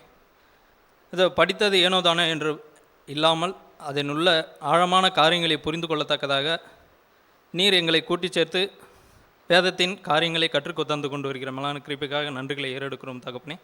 இது அந்த காரியங்களை நாங்கள் இருதயமான பலகையில் எழுதி இதோ உமக்கு பிரியமான காரியங்களை எங்கள் வாழ்நாளில் நாங்கள் செய்யத்தக்கதாக நீர்தாமே பொறுப்பெடுத்து எங்களை வழிநடத்த வேண்டுமாய் கூட இந்த நேரத்தில் ஏறெடுத்துக்கொள்கிறோம். இது அப்படியே கேட்டதும் கேட்க மறந்தது யாவும் எங்களுடைய சித்தம் அல்லாத உம்முடைய சித்தமே எங்களுடைய வாழ்நாளில் பரிபூர்ணமாய் நிறைவேறத்தக்கதாக நீர்தாமே பொறுப்பெடுத்த வழிநடத்த வேண்டுமாய் கூட இந்த நேரத்தில் ஏறெடுத்துக்கொள்கிறோம் தகப்பனே. இது அப்படியே கேட்டதும் கேட்க மறந்தது யாவும் உம்முடைய சித்தத்தின் பிரகாரமாக நடக்கத்தக்கதாக நீர்தாமே பொறுப்பெடுத்து வழிநடத்துங்க. இதை யாவையும் எங்கள் மீட்பெறும் இரட்சகரும் சகாயருமான இயேசு கிறிஸ்துவின் விலையேற பெற்ற நாமத்தினாலே இந்த ஜபத்தை ஏறெடுக்கிறோம். ஜபம் கேள் நல்ல பிதாவே, ஆமென். அனைவருக்கும் கிறிஸ்துக்குள்ளான அன்பின் வாழ்த்துக்களை தெரிவித்துக் கொள்கிறோம். நன்றி, வணக்கம்.